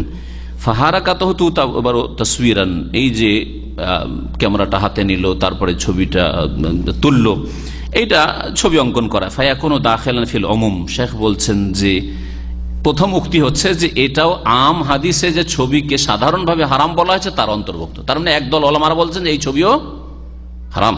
ওয়াল কাউলুস সানি, দ্বিতীয় উক্তি হচ্ছে বর্তমান যুগের বড় বড় ওলামাদের আরেকটি দল, আন্নাহা লাইসাত বিতাসবির, এইটা আসলে ছবি অঙ্কন করা নাই, না এতে নকশা করছে, না ওতে রং করছে, এইসব করে না, হাতের কোনো কাজ নেই। তারপরে নতুন একটা ছবি পেশ করলো না, বরং যেই লোকগুলি আছে সেই লোকগুলিরই সামনে ক্যামেরাটাকে ধরলো আর খচ করে ওদের একটা ছবি, নতুন কোন একটা ছবি নিয়ে আসলো না। এই যুক্তি তারা বলছেন। লিআন্না তাসবিরা ফিউলুল মুসাউবির, কারণ ছবি অঙ্কন করা হচ্ছে ছবি অঙ্কনকারীর কর্ম। ওয়া হাযার রাজুল মা সাওয়ারা ফিল হাকিকাতি, আর এই লোকটি যে ক্যামেরাতে ছবি নিল সে আসল অর্থে কিন্তু ছবি অঙ্কন করে নাই, সে কিন্তু কোনো অঙ্কন করেনি ছবি, ব্যাস যে লোকটা সামনে পড়েছে তার ক্যামেরা ওর ছবিটা নিল, এই করলো। ওয়াইন্নাম ইলতাকাতহা বিল আলা, একটা যন্ত্র দিয়ে সেটা গ্রহণ করলো, ওই লোকটির বা ওই পশু প্রাণীটির ছবি নিল। ওয়া তাসবির মিন সুনিল্লাহ, ছবি অঙ্কন করা আল্লাহর কাজ, ছবি অঙ্কন করা আল্লাহর কাজ, সেজন্য আল্লাহর কাজটি করা যাবে না। আর এই লোকটি ছবি অঙ্কন করে নাই, এই কথা বলছেন তারা। এর উদাহরণ না দিলে বুঝতে পারবেন, একটা সুন্দর উদাহরণ দিয়েছেন। ওয়া ইউআদ্দাহু যালিকা লাউ আদখালতা কিতাবান ফি আলাতি তাসবির, ফটোস্ট্যাট মেশিন নেন, জেরক্স মেশিন, জেরক্স মেশিনে একটা বই আপনি ঢুকিয়ে দিলেন, বই ঢুকিয়ে দিলেন, বা বেশ কিছু পেপার ঢুকিয়ে দিলেন, আপনি ফটোকপি করবেন, আপনি নোটস, কিছু নোট আছে বা কিছু আছে, আপনি ফটোকপি করবেন। সুম্মা খারাজা মিন হাযিহিল আলাত, তারপরে ফটোকপি হয়ে বেরোলো, যে পাতাগুলি দিলেন সবগুলির কিন্তু একটা করে দিলেন, আর যটা করে ওতে মারলেন, দুটো করে চাই, তিনটা করে চাই, 10টা করে চাই, কপি বেরিয়ে চলে আসলো। যা দিলেন তাই কিন্তু বেরিয়ে আসলো, যা দিয়েছেন, লিখা দিয়ে থাকলে লিখা বেরিয়ে আসলো, ছবি দিয়ে থাকলে ছবি বেরিয়ে আসলো, ঠিক কিনা? ফাইন্না রাসমাল হুরুফ মিনাল কাতিবিল আউয়াল লা মিনাল মুহাররিক, বলছে যে এই যে প্রথম কাগজটা যে দেওয়া হয়েছিল ফটোস্ট্যাট মেশিনে, এর যে ওই অক্ষরগুলি আলিফ বা তা সা বা ক খ এ বি, এইগুলি কে লিখেছে? কে লিখেছে? প্রথম কে অঙ্কন করেছে এগুলি? যে প্রথম লেখক, প্রথম যে কাগজে লিখেছে, সে টাইপ করে লিখুক কম্পিউটারে অথবা টাইপরাইটারে অথবা হাতে লিখুক, প্রথম যে লিখেছে সে তার কর্ম সেটা। আর এই লোকটি যে মেশিনে, জেরক্স মেশিনে ঢুকালো, শুধু সুইচটা টিপে দিল, যেই পেপারগুলি দিয়েছিল হুবহু ওই পেপারগুলি বেরিয়ে চলে আসলো। বলবেন যে এটা এই লোকের লেখা, যে লোকটা ফটোস্ট্যাট মেশিনে দিয়ে বের করলো, বলবেন যে এর লেখা? এর লেখা নয়, কিন্তু কার? প্রথম লোকটি। তো বলছেন যে ওই রকমই হচ্ছে ক্যামেরার ছবিটা, ক্যামেরার ছবি এই যে উঠালো, এটা এর ছবি অঙ্কন হলো না, বরং আল্লাহ পাক রব্বুল আলামিন, আমার সামনে এই লোক বসে আছে বা আপনারা বসে আছেন, আপনাদের আল্লাহ পাক রব্বুল আলামিন তসবির করেছেন, মানে ছবি অঙ্কন করেছেন, সুন্দর করে আল্লাহ পাক সৃষ্টি করেছেন, সামনে ক্যামেরা ধরলাম, সৃষ্টি দিলাম, চলে আসলো। ফটোস্ট্যাট মেশিনের ফটোকপি করার মতো বল। বেদালিল আন্নাহু কাদ ইউশগিলুহা শাখসুন উম্মি, এই লোকটি, যে লোকটি ফটোস্ট্যাট মেশিনে কাগজগুলি দিল আর ফটো বেরিয়ে আসলো, কাগজে যা ঢুকিয়েছিল তা বেরিয়ে আসলো, এটা তার লিখা নয় এগুলি। এর দলিল হচ্ছে যে ফটোস্ট্যাট মেশিন একটা মূর্খকেও যদি শুধু শিখিয়ে দেন যে কাগজগুলো এখানে রেখে শুধু এই সুইচটা টিপে দিতে হবে, মেশিন থেকে কাগজ ফটোস্ট্যাট বেরিয়ে আসবে কি আসবে না? জেরক্স হয়ে বেরিয়ে আসবে কি আসবে না? এর দলিল হচ্ছে আন্নাহু কাদ ইউশগিলুহা শাখসুন উম্মি, একটা নিরক্ষর ব্যক্তি হতে পারে ফটো স্টেট মেশিনটা চালু করছে, লা ইয়ারিফুল কিতাবাত ইতলাকান, মোটেই লিখতে জানে না কিছু, আমা অথবা অন্ধ ব্যক্তি, ওকে শুধু দেখে দিচ্ছে এখানে এটা আছে, সুইচটা আছে, বাটনটা আছে, এখানে চাপ দিলেই ফটো হবে, তুমি রেখে দিবে, দেখে দিয়ে এখানে চাপ দিবে, হয়ে যাবে। অন্ধ লোকও ফটো স্টেট করতে পারবে না। ওয়াহাযাল কাউলু আকরাব, শেখ বলছেন এই কথাটি হচ্ছে হকের নিকটবর্তী, যে এটা ছবি অঙ্কন না। তাহলে যদি ক্যামেরা দিয়ে ছবি নাই তাহলে ছবি অঙ্কন না, কারণ লিআন্নাল মুসাওবিরা বিহাযিহি তারিকা লা ইউতাবার মুবদিয়ান আলা মুখাত্তিতান, কারণ যেই ব্যক্তি ছবি ধরলো ক্যামেরাতে, এই ব্যক্তি না সে কোনো কিছু তৈরি করলো, মুবদে। আল্লাহকে বলা হয়েছে বাদিউস সামাওয়াতি ওয়াল আরজ, আকাশ জমিনের সৃষ্টিকারী, কারণ প্রথমবার তিনি করেছেন। তো এই লোক যে ক্যামেরাতে নিল কিন্তু প্রথমবার করেনি, শুধু ধরলো আর খাচ করে ফটো ওঠে। ছোট বাচ্চা, আমার 4 বছর 5 বছরের বাচ্চারা যেভাবে ছবি নিতে পারে, আমি মোবাইল এখনো বুঝি না যে কোনখান থেকে ছবি নিতে, ওটা কারণ আমার প্রয়োজনে মনে করি না, অত সময়ও নেই যে আমি বুঝি না। আমার কাছে মোবাইল আছে কিন্তু আমি বুঝি না যে কেমন করে ছবি নিতে হবে, কোনখানে যেতে হবে, কিন্তু ওকে দিলে সাথে সাথে ছবি উঠে ফেলবে, যেখানে সেখানকার ছবি উঠিয়ে ফেলে, আবার মিটাইতে পারে, আবার ডিলিটও করতে পারে। ও একবার খুব কান্না করেছে, তখন আর এক ছেলে একটু বড়, আচ্ছা ঠিক আছে, আব্বুকে দেখাবার জন্য তোমার ই করে রাখছি, ক্যামেরা করে রাখছি, যে তুমি পড়াশোনা করো না, তো কান্না করো, উঠিয়ে দেখেছে, ও দেখে নিয়েছে যে আমার তো করে রেখেছে, কখন ডিলিট করে দিই যাতে দেখতে না, বুঝতে পারছেন? তো বলবেন যে ওর ছবি অঙ্কন না, বলছেন যে কারণ এই ব্যক্তি না নতুন কিছু করলো, ওয়ালা মুখাত্তিতান, না কোনো প্ল্যানিং করলো, নকশা করেছে, নকশাও করেনি সে, যে ব্যক্তি ক্যামেরা দিয়ে ছবি উঠালো। কিন্তু এটা জায়েজ কিনা, ওয়ালাকিন ইয়াবকান, তারপরে বলছি হাল ইয়াহিল্লু হাযাল ফিল আওলা, এই ক্যামেরা দিয়ে ছবি উঠানো হালাল না হারাম? প্রশ্ন। তার ছবি অঙ্কন হলো না, কিন্তু এই রকম ছবি করা জায়েজ কি জায়েজ না, এর দুটো অবস্থা হইতে পারে, কখনো হারাম কখনো হালাল, সবসময় হারাম না, সবগুলি ক্যামেরার ছবি হারাম না। বলছেন ইযা কানা লিগারাজিন মুহাররামিন সারা হারামান, যদি উদ্দেশ্য অসৎ হয়, হারাম উদ্দেশ্য হয়, তাহলে এইরকম ক্যামেরার ছবি হারাম। গুরুত্বপূর্ণ বিষয় শোনার, কারণ আজকাল এই ছবিগুলি বেশি আমাদের সমস্যা, ঠিক না? এই ছবি নিয়েই বাড়াবাড়ি, একদল ভিডিও করতেই দিবেন, আর ভিডিও করছে, ওদের কি সিনেমা দেখতে যাবে? আরে দিনের কথা, আল্লাহ এবং রসুলের কথা শোনাচ্ছে, আর ও জাহেল মূর্খরা কি করছে, বড় বড় শিরক বিদআতে লিপ্ত আছে, আর এটাকে সিনেমা বলছে। মূর্খামিও হতে পারে, আবার তাদের হক থেকে যাতে কোরআন হাদিসের কথা না শুনে আর প্রচার মাধ্যমে না আসে, কেউ ইউটিউবে না আসে, কেউ ইন্টারনেটে না আসে, আর এইসব ভিডিও বা ইসলামিক টেলিভিশন না দেখে, সহি ইসলাম না শিখে, কেউ বাপদাদা থেকে যে শিরিক বিদআত শিখে আছে ওই ধর্মেই জাতি করে থাকে, এটা হচ্ছে অসৎ উদ্দেশ্য তাদের, যার ফলে এইভাবে বিভ্রান্ত করে জনসাধারণকে। উদ্দেশ্য যদি অসৎ হয়, ক্যামেরা দিয়ে ছবি করছেন, আর উদ্দেশ্য হচ্ছে আপনার অসৎ, হারাম, সুতরাং কাজটি হারাম, এই কাজ হারাম, এরকম ছবি করা হারাম। ওয়াইদা কানা লিগারাজিন মুবাহিন, আর বৈধ উদ্দেশ্য যদি হয়, উদ্দেশ্য সৎ জায়েজ, কিন্তু যে উদ্দেশ্যে আপনি এই ছবি নিয়েছেন ক্যামেরার, এই উদ্দেশ্যটা জায়েজ উদ্দেশ্য, তাহলে এই ছবিও জায়েজ। তাহলে আরো বলি, এখানে উদ্দেশ্য যদি নেকির হয়, তাহলে ছবি, এইরকম ছবি তোলা নেকিও। এখন আমি যদি চুপ হয়ে বসে থাকি আর আমার যদি ছবি নেন, তাহলে এতে সার্থকতা আছে? আমার রূপ চেহারা সরাসরি দেখে অথবা ছবি দেখে ওই কি বিদাতি মোল্লা হুজুরদের মতো যে পীর হুজুর কিবলাদের চেহারার দিকে নজর দিলে কি হয়ে যায়? বুজরুগদের চেহারার দিকে দেখলে সগীরা গুনাহ মাফ হয়ে যায়। আরে বুজরুগের রূপ চেহারা দেখে সগীরা গুনাহ মাফ হবে না, আবার আকীদা আমল দিয়ে আর ইবাদত বন্দেগী দিয়ে সগীরা গুনাহ মাফ হবে, কবিরা গুনাহ মাফ হবে। বোঝা গেছে? তারপর আলেমের দিকে তাকিয়ে থাকা হচ্ছে ইবাদত, জাল কথা। আলেমের দিকে শুধু তাকিয়ে আছে, কিছুই বুঝেন না কি বলছে না বলছে।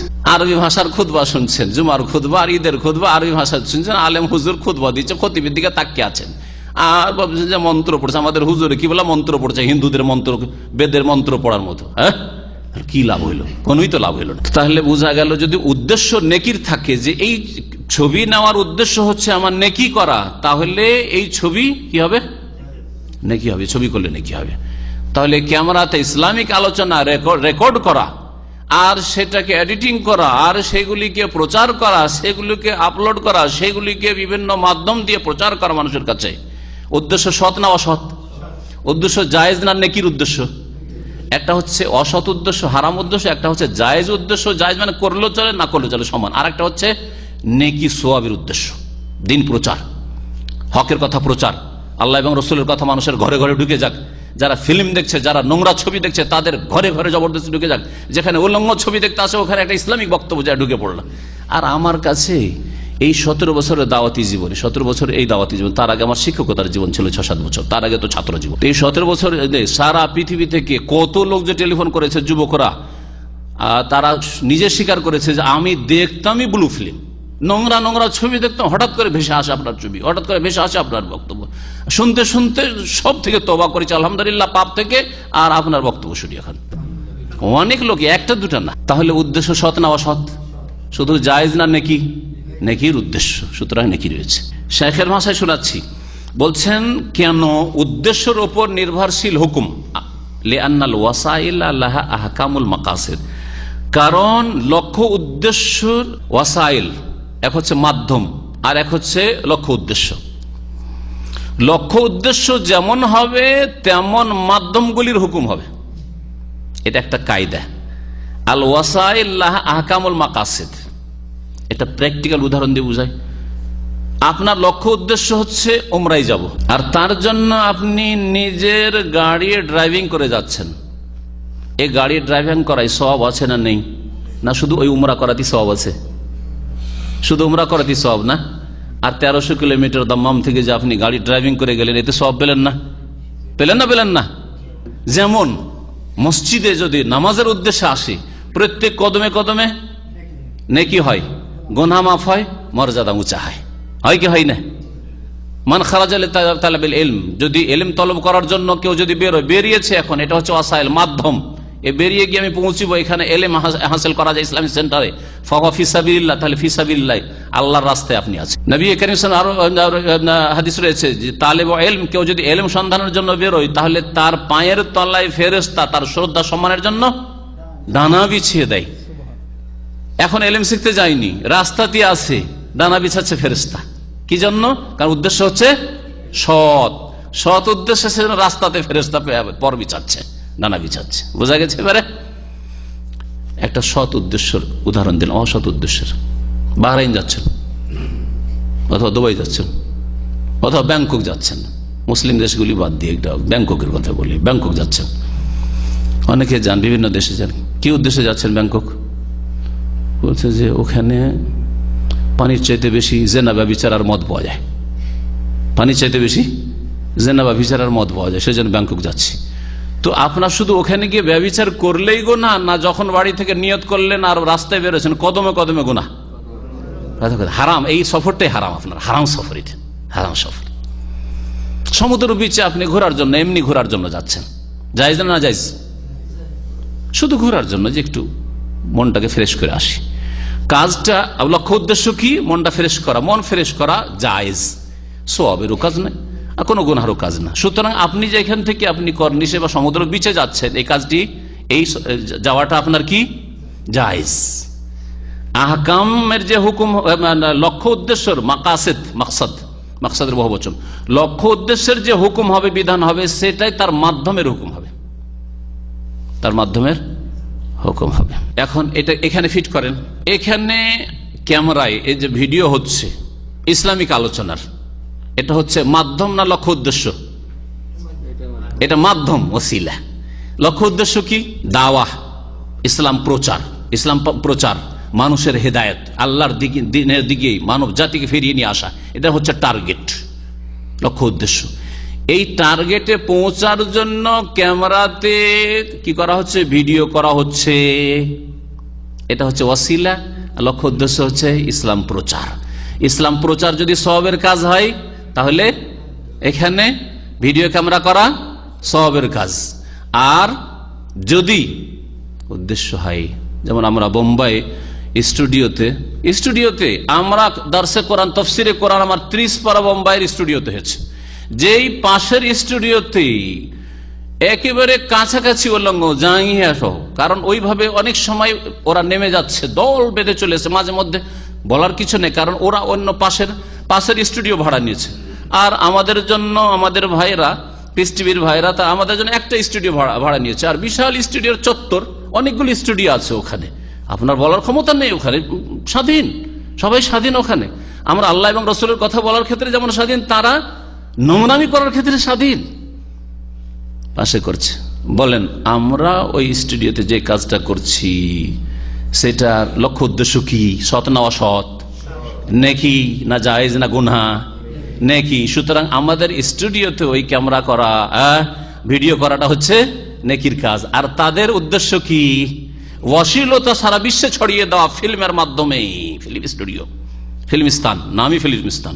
সুতরাং তাদের কাজটা, তাদের ভিডিও করা কি, তাদের স্টাফের যতগুলি কাজ রয়েছে সবগুলি হচ্ছে হারাম। তাদের লক্ষ্য উদ্দেশ্য যেহেতু হারাম, সেজন্য তাদের ওয়াসাইলগুলি, মাধ্যমগুলি, যতগুলি রিসোর্স ব্যবহার হচ্ছে সবগুলি হচ্ছে হারাম। বুঝতে পারছেন? ওয়ালা হাযা ফালাউ আন্না শাখসান সাওয়ারা ইনসানান লিমা ইউসাম্মানুহু বিযিকরাহ, বলছেন যে এই কথার ভিত্তিতেই যদি কেউ মেমোরির জন্য, স্মরণীয় করে রাখার জন্য বাপের, দাদা, দাদা দাদির, স্ত্রীর, ছেলে মেয়েদের ছবি, ছোটকালকার ছবি, ছেলে মেয়ের, এগুলোকে যদি ধরে রাখে, সওয়ান কানাত হাযিহি যিকরা লিতামাত্তু, এটা ভোগ করার জন্য, যেমন স্ত্রী ছবিটা দেখবেন, বিয়ের দিনের ছবিটা দেখবেন, আপনি একসাথে পাশাপাশি যে বসেছে দেখবেন, এটা উদ্দেশ্য কি? একটু ভোগ করা, ভালো লাগবে দেখতে, যে পাশে বসে আছে, ওই স্মৃতিটা জেগে উঠছে যে একদিন এরকম আমাদের বিয়ে হয়েছিল আর পাশাপাশি বসেছিলাম আমরা, ঠিক না? লিতামাত্তু বিন-নাজরিন আও তালাজ্জুজ বিহি, অথবা তার থেকে টেস্ট নেওয়া, আও মিন আজালিল হানানি ওয়া শৌক ইলাইহি, অথবা ভালোবাসা এবং তার দিকে আগ্রহী হওয়ার কারণে।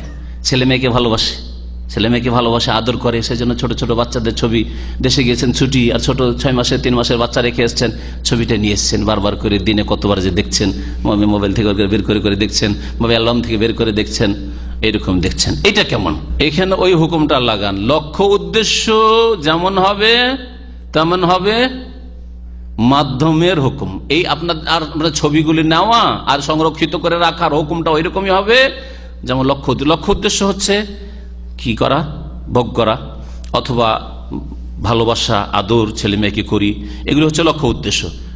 এই জন্য ফাইন্না যালিকা, শাইখ বলছে ফাইন্না যালিকা মুহাররামুন, এটা হারাম, ওয়ালা ইয়াজুজ, জায়েজ নয়, লিমা ফি মিন ইখতিনাইস সূরা, লিমা ফিহি মিন ইখতিনাইস সুওয়ার, কারণ এতে ছবিগুলিকে আপনি সংরক্ষিত করে রাখলেন, ছবিগুলিকে সংরক্ষিত করে রাখলেন, এতে এমন কোনো ফায়দা নেই, শরীয়তে কোনো ফায়দা নেই। বরং স্ত্রীর ছবি বারবার করে দেখা অথবা বিবাহের দিনের ছবিগুলিকে বারবার করে দেখা, এতে কি হবে?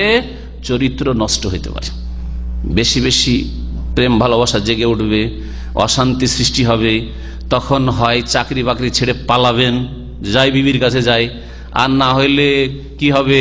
যৌন চাহিদাতে যখন আপনাকে ব্যস্ত করে ফেলছে, তখন আপনি হস্তমৈথুন করতে বাথরুমের দৌড় দেবেন। আর অনেকে এরকম দেখতে দেখতে, বেশি লম্বা করে দেখতে দেখতে, বসে থাকতে থাকতেই বীর্যপাত হয়ে যায়। হয় না? এগুলো হয়, ভালো করে শুনে রাখেন। এইরকমই ছেলে মেয়েদের ছবি যদি বারবার করে সকাল বিকাল দেখতে থাকেন, তো মনটা খারাপ হবে। ভালো কিছু হবে কি? মনটা খারাপ হবে। তখন নারী ভালো ভালো চাকরি, 2000-3000 রিয়ালের চাকরি আল্লাহ একটা হালাল রিজিকে লাগিয়ে রেখেছেন, লাথি মেরে দিয়ে চলে গেলেন দেশে গিয়ে আর অশান্তির শেষ নেই, হারাম কাজে লেগে গেলেন। তখন পেটের ভাত হয় না, তখন যে কোনো ভাবে রুজি করতে হবে। ওয়াইদা কান লিগারাজিন মুবাহ, জায়েজ কাজ, কামা ইউজাদু ফি তাবিয়্যা ওয়া রুখসা ওয়াল জাওয়াজ, পাসপোর্টে এইরকমই যে কোনো জিনিসে, ফাহাজা কোনো মুবাহান, জায়েজ, ইবাদত বন্দেগীর ক্ষেত্রে হলে অনেক সময় জরুরি হয়ে যাবে। চতুর্থ অবস্থা, আইয়াকুনা তাসবির লিমা লা রূহা ফিহি, চতুর্থ অবস্থা হচ্ছে এমন কিছুর ছবি অঙ্কন করা যার আত্মা নেই, প্রাণহীন, যেগুলির আত্মা নেই, প্রাণ নেই, প্রাণহীন বস্তু যে ছবি নেওয়া হয়, এগুলি 2 ভাগে বিভক্ত। আন্নাউল আল, প্রথম হচ্ছে আইয়াকুনা মিম্মা ইয়াসনাউল আদমি, এমন কিছু যেটা মানুষই তৈরি করে, মানুষে তৈরি করার পরে ওই জিনিসটার যদি ছবি নেই, এটা একটা জিনিস। ফাহাজা লা বাসা বিল ইত্তেফাক, একমত যে এইরকম ছবি নিতে কোনো অসুবিধা নেই, জায়েজ আছে। উদাহরণ কি? মানুষে তৈরি করে, আল্লাহ তৈরি করেন ওই জিনিসটা, আল্লাহ সবকিছুর পিছনে আছেন, কিন্তু এটা মানুষ, গাড়ি, মাশাআল্লাহ খুব সুন্দর উদাহরণ দিয়েছেন শেখ, ওই উদাহরণ দিয়েছেন। লিআন্না ইযা জাযাল আসলু জাযাতিস সূরা, কারণ যুক্তি হচ্ছে যে যখন গাড়ি তৈরি করা জায়েজ হইল, গাড়ি যখন তৈরি করা জায়েজ, আপনার বাড়ি তৈরি করা জায়েজ, বাড়িটা ছিল না, বাড়ি তৈরি করলেন, ফ্যাক্টরিতে গাড়ি তৈরি হলো, তো যখন বাড়ি তৈরি করা জায়েজ, তাহলে ওর ছবি নেওয়া জায়েজ, অসুবিধা, আসলটাই জায়েজ, তোর কপিটা নিতে অসুবিধাটা কি? কোনো অসুবিধা নেই।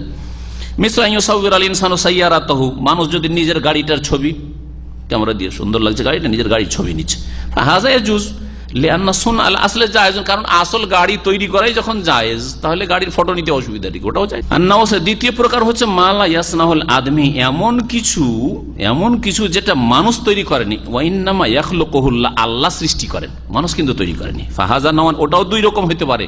একটা হচ্ছে নাউন নামিন, এমন কিছু যেটা বৃদ্ধি পায়, আল্লাহর সৃষ্টি প্রাণহীন, প্রথম প্রাণহীন, এখন যেগুলো প্রাণী ছিল চলে গেছে ওর হুকুম, ওগুলো 3 পর্যন্ত। 4 নম্বরে যেগুলো প্রাণহীনকে 2 ভাগে করার পরে মানুষ যেটা তৈরি করে সেটা তো জায়েজ হয়ে গেল। যেটা আল্লাহ সৃষ্টি করেন সেটা আবার 2 ভাগে বিভক্ত। এক রকমের প্রাণহীন আল্লাহর সৃষ্টি হচ্ছে যে ধীরে ধীরে বৃদ্ধি পায়, বাড়ে, যেমন গাছপালা। একটা গাছপালা, গাছ, ছোট একটা গাছের ছবি নিলেন, গাছটা বাড়ে না ধীরে ধীরে।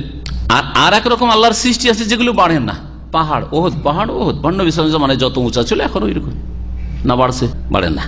এইরকমই কোন উপত্যকা, এইরকমই সাগর, নহর, নদী, ফাহাজ আল্লাহ বাসাবি তাসবির আবিল, এইগুলোর ছবি নিতে কোনো অসুবিধা নেই।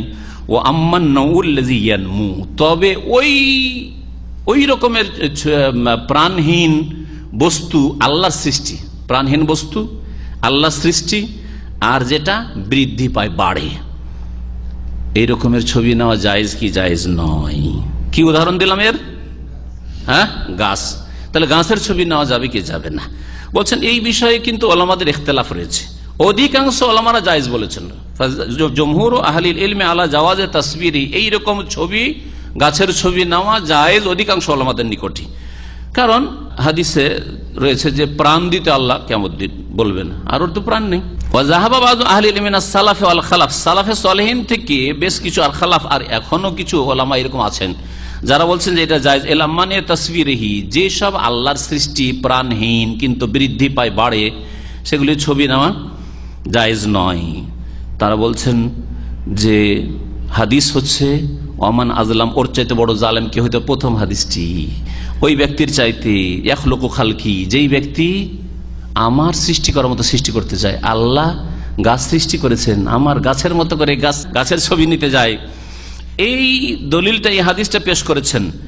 এই মতটি হচ্ছে প্রখ্যাত তাবি মুজাহিদ রহমতুল্লাহ আলের, তাবির মতটি। মুজাহিদ রহমতুল্লাহ আলের নিকট গাছের ছবি নেওয়া হারাম, অধিকাংশ ওলামারা জায়েজ বলেছেন। এক কথায় এই বিষয়টি জায়েজ।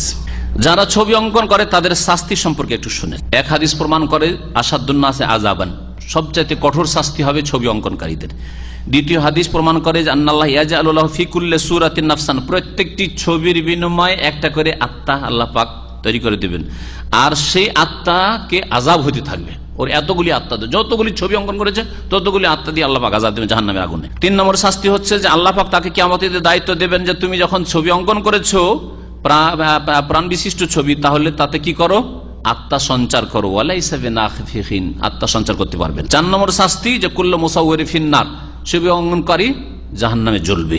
5 নম্বর শাস্তির হাদিস আসেনি এখন পর্যন্ত, কিন্তু হাদিস সহিহ বুখারীতে রয়েছে। নবী সাল্লাল্লাহু আলাইহি মুসাউওয়িরিন, আল্লাহ পাক রব্বুল আলামিন ছবি অঙ্কনকারীদের উপর অভিসম্পাত করেছেন, লানত করেছেন, আল্লাহর রহমত থেকে বঞ্চিত করবেন, দীর্ঘকাল বঞ্চিত করবেন, কিছু কাল বঞ্চিত করবেন, চিরকাল বঞ্চিত করবেন না, যদি সেটা হালাল না মনে করে থাকে অথবা অন্য কোনো আকীদা আমল দিয়ে ঈমান ভঙ্গ না করে থাকে। আচ্ছা, আর একটা বিষয় শুধু বাকি এখন, ছবি, এই যে ফটোগ্রাফি ছবি, এই ক্যামেরার ছবি, এই ছবিগুলিকে সংরক্ষিত করে অ্যালবামে ভরে রাখা এটা জায়েজ কিনা? লটকে রাখা তো যাবে না, লটকে রাখলে ওই ঘরে ফেরেশতা আসবে না, রহমতের হাদিস রয়েছে নবী করিম সাল্লাল্লাহু আলাইহি ওয়াসাল্লাম, লটকে রাখা যাবে না। কিন্তু যদি অ্যালবামে লুকিয়ে রাখেন, এটা জায়েজ কিনা? এই মাসলা অনেকে জিজ্ঞাসা, এর উত্তরটা বলার জন্য আর কিছুক্ষণ আপনাদের সময় নেই। শেখ বলছেন ইবনে উসাইমিন রাহমাতুল্লাহ আলাইহি, ফাইন্না ইখতিনাস সুওয়ারি আল আকসাম, ছবি সংরক্ষিত করে রাখা কয়েক রকমের। আল কিসমুল আল, প্রথম রকম হচ্ছে আইয়াক্তানিয়াহা লিতাযিমিল মুসাওয়ার, যেই ব্যক্তির ছবিটা আপনি সংরক্ষণ করে রাখছেন তার যদি শ্রদ্ধা সম্মানের জন্য হয়, তার শ্রদ্ধা সম্মানের জন্য হয়, যেমন লিকাউনি জা সুলতান, রাজা বাদশাহ, সেই জন্য সংরক্ষণ করে রাখছেন, অথবা প্রধানমন্ত্রী, রাষ্ট্রপতি, জাতির পিতা, কথা বলছেন, জাতির মাতা, ইত্যাদি ইত্যাদি, এইসব যদি হয়, অথবা এলমের কারণে আপনার বড় শেখ ছিলেন, বড় ওস্তাদ ছিলেন, সুতরাং শেখের ছবিটাকে সংরক্ষণ করে রাখবো, আমার সারা জীবন ধরে রাখবো, অথবা আমার বাপ, আমার দাদা, তাজিমের জন্য এগুলো, হ্যাঁ বোঝা গেছে। ফাহাজা হারামুন বিলা শাক। তো এইরকম তাজিম শ্রদ্ধা সম্মানের জন্য কারো ছবি, কোন ব্যক্তির ছবিকে সংরক্ষিত করে রাখা হারাম। ওয়ালা তাদখুলুল মালায়েকা, তো আর ফেরেশতারা প্রবেশ করবে না বাইতেন এমন বাড়িতে ফি হাযিহিস সূরা, এরকম ছবি রয়েছে। হয়ে গেল দ্বিতীয় প্রকার, ইখতিনাউস সূরা লিতামাত্তু বিন নাজরি ইলাইহা, যে আংশিক কথাটির আলোচনা এর আগে এসেছে। ছবিকে সংরক্ষিত করে রাখা কিসের জন্য? ভোগ করার জন্য, দেখবো একটু মজা লাগবে একটু। সাধারণত স্ত্রীর ছবি অথবা প্রেমিকার ছবি, মহিলার বয়ফ্রেন্ডের ছবি, গার্লফ্রেন্ডের ছবি, এক তো ওই কাজটি হারাম, আর তারপরে এইরকম ছবি রাখাই হারাম। স্বামী স্ত্রীর মহব্বত নেকির কাজ, ঠিক না? একে অপরকে স্মরণ রাখা নেকির কাজ, কিন্তু ছবি সংরক্ষণ করে রাখা, আপনার ছবি আপনার স্ত্রী সংরক্ষণ করে রেখেছে আর দিনে রাতে 14 বার করে দেখছে বা মাঝে মধ্যে দেখবে যখনই সময় পাবে, আর আপনি আপনার স্ত্রী রেখেছেন কিসের জন্য? দেখতে, যাকে ভালোবাসি তাকে দেখতেও ভালোবাসি, তখন দেখবো একে ভোগ করার জন্য, এক কথা। আবিল তালাজ্জুজ, স্বাদ হাসিল করার জন্য, দেখতে সুন্দর লাগে, খুব সুন্দর লোকটি, টল ফিগার লোক, স্মার্ট লোক বা সুন্দরী, সেজন্য ইত্যাদি, বা আমার আদরের বোন ইত্যাদি। ফাহাজা হারামুন আইজান, এটাও হারাম। লেমাফি, কেন হারাম? ভোগের জন্য ছবিকে সংরক্ষণ করে রাখা, তার স্ত্রীর ছবি সংরক্ষণ করে রাখা, স্বামীর ছবি সংরক্ষণ করে রাখা, এইরকমগুলি, এগুলি হারাম কেন? আর প্রেমিক প্রেমিকার হলে তো হারাম, কারণ এই তো জেনা আর চরিত্রহীনতা, অশ্লীলতা, অতিরিক্ত পাপতে। কেন? এতে ফিতনা রয়েছে। কি ফিতনা? যেদিকে ইঙ্গিত করল এলা সাফাসিফিল আখলাক, আপনার চরিত্র নষ্ট হওয়ার আশঙ্কা রয়েছে, চরিত্র নষ্ট হতে পারে। ছবি দেখতে ছবি বড় ফিতনা, ছবি দেখতে মানুষ ছবির ফিতনায় পড়ে। মহিলাদের ছবি যারা বেশি বেশি দেখে বড়ই ফিতনা পড়ে। অনেকে মনে করে আমি ইসলামের দাওয়াত দেবো, ইসলামের দাওয়াত কি দিবেন? আপনাকেই শয়তান দাওয়াত দিয়ে দিবে, বুঝা গেছে? এই জন্য অনেকে বলে আমি মহিলাদেরকে দাওয়াত দিচ্ছি, আমি ফিলিপাইনি মহিলাকে, নন মুসলিমকে দাওয়াত দিচ্ছি। দাওয়াত দিতে দিতে খবর যে ও যখন মহিলার সাথে টেলিফোন ধরে ঘন্টার ঘন্টা চলতে থাকে। ওকে যদি ধরে কোনো একটা পুরুষ অমুসলিম আছে, একটু কথা বলো, 5 মিনিটে শেষ করবো। আর যদি মহিলা ধরিয়া দাও, তোর ফতুয়া লম্বা হয়ে যায়, ফতুয়া লম্বা হয়ে যায়, তখন মাসলা লম্বা হয়ে যায়। হারাম না? অশ্লীলতা না? চরিত্রহীনতা না? কোথায় তাকওয়া, কোথায় আল্লাহ ভীরুতা? 3 নম্বর হচ্ছে ছবি সংরক্ষণ করার তৃতীয় প্রকার, শুধু স্মরণীয় করে রাখার জন্য। স্মরণীয়, বাপ চলে গেছে, দাদা দাদি চলে গেছে, নানা নানি এরা চলে গেছে, কোনোদিন দেখতে পাবো না, তাও মনে রাখবো, ছেলে মেয়েদেরকে দেখাবো যে এটা তোর আব্বার দাদা ছিল, বা তোর দাদার দাদা ছিল ইত্যাদি। অথবা ছেলে মেয়েদের হানানান, ভালোবাসার জন্য, আওতালাত তুফান, আদর করার জন্য, কাল্লাযিন ইউসাব্বিরুনা সিগার আউলাদিহিম, যেমন ছোট ছোট বাচ্চাদের ছবি সংরক্ষণ করে রাখে, লিযাযাক্কুরহিম হালাল কিবার, যখন বাচ্চারা বড় হবে তখন দেখবে আর ওই বাচ্চাদেরকে দেখাবে যে তুই এরকম ছিলি, 3 কিলো 4 কিলোর ছিলি, এখন হয়েছিস তুই 80 কিলোর। তবে আজকালকার বেয়াদব ছেলেদের জন্য যদি রাখা হয় যে তুই কত দুর্বল ছিলি রে, আর তোকে কোলে করে মানুষ না করলে তুই তো ধ্বংস হয়ে যাতি, আর আজকে তুই বুড়ো বাপ মাকে খেতে দিস না, তো এই উদ্দেশ্য হলে এটা একটা উদ্দেশ্য। কিন্তু তারপরও বলছি না যে জায়েজ, এত বড় ফতোয়া দিচ্ছি, কিন্তু উচিত এগুলো স্মরণ করা।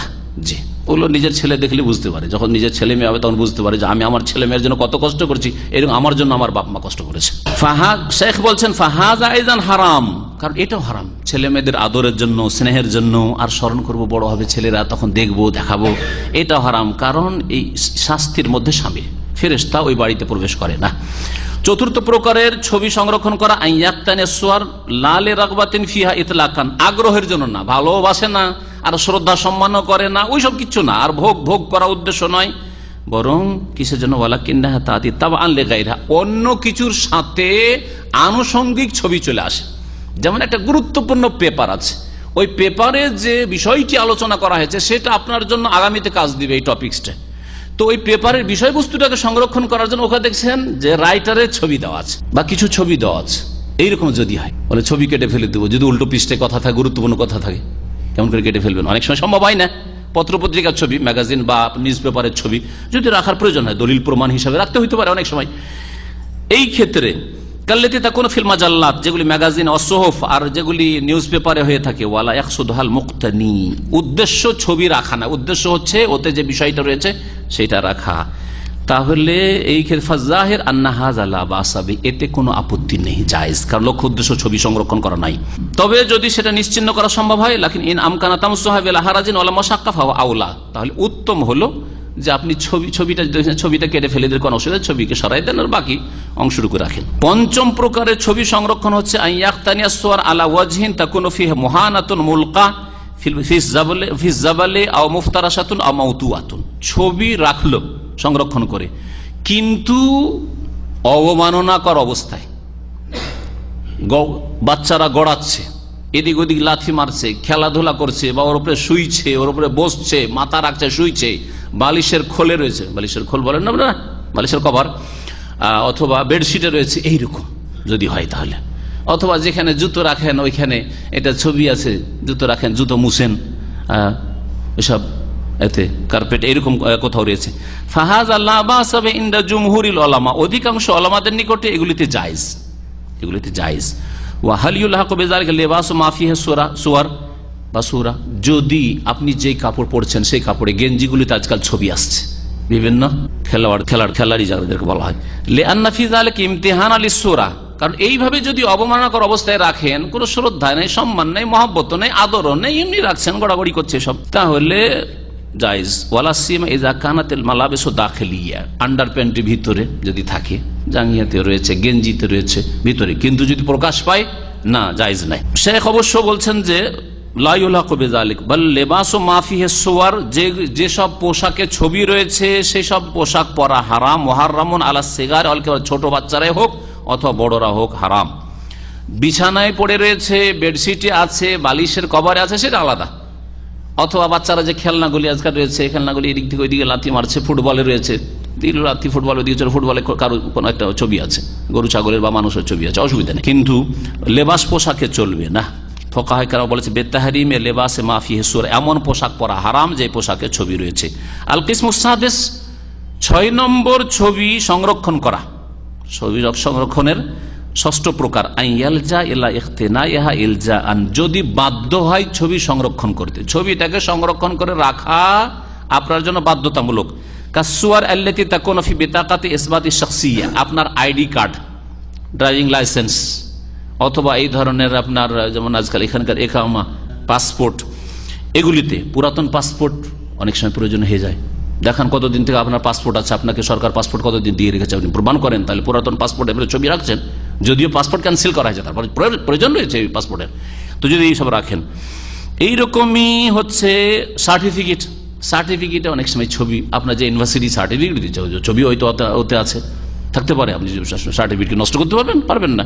এই শাহাদাত, দারাহেম, টাকা পয়সা, টাকাতে ছবি আছে, এই টাকাকে রাখবো না, হ্যাঁ, টাকা নিয়ে আমি মসজিদে যাব না, চলবে? কোথায় রাখবেন? বাইরে। তো বলছেন টাকা পয়সা তো যদি এরকম ছবি থাকে, ফালা ইসমা, তাতে কোনো গুনাহ নাই, লে আদামে ইমকানি তাহাররুজ মিনহু, কারণ এতে থেকে বেঁচে থাকা সম্ভব নয়। মহান আল্লাহ সূরা হজের আয়াত নম্বর 78 ইরশাদ করেছেন, ওমা জাআলা আলাইকুম ফিদ্দীনি মিন হারাজ, আল্লাহ পাক তোমাদের জন্য ধর্মের ক্ষেত্রে, দ্বীনের ক্ষেত্রে, দ্বীন ইসলামের বিধিবিধানে কোনো রকমের সংকীর্ণতা রাখেন নাই।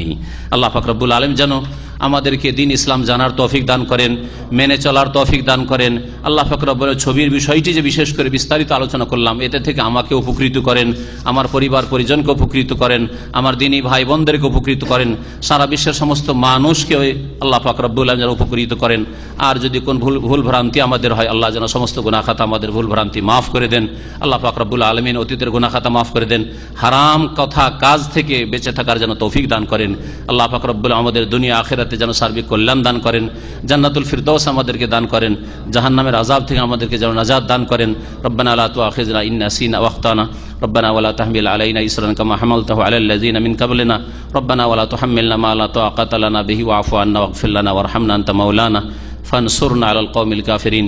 সুবহান রাব্বিকা রাব্বিল ইজ্জাতি আম্মা ইয়াসিফুন ওয়া সালামুন আলাল মুরসালিন ওয়ালহামদুলিল্লাহি রাব্বিল আলামিন। ফজরে উঠতে গাফিলতি লাগে, আল্লাহ পাকের কাছে দোয়া করি আল্লাহ যেন আপনাকেও তৌফিক দান করেন, আমাকে তৌফিক দান করেন। ফজরটাকে সুন্দর করে পড়ার জন্য আমি বলবো যে বেশি না, আধা ঘন্টা আগে একটু উঠার অভ্যাস করেন, আর ওতে 2-4 রাকাত আপনি ফুল তাহাজ্জুদ যদি নাও পড়তে পারেন, তো নবী সাল্লাল্লাহু আলাইহি ওয়াসাল্লাম অসুস্থ অবস্থায় 7 রাকাত পড়তেন, 7 রাকাতই পড়েন, অসুবিধা নেই।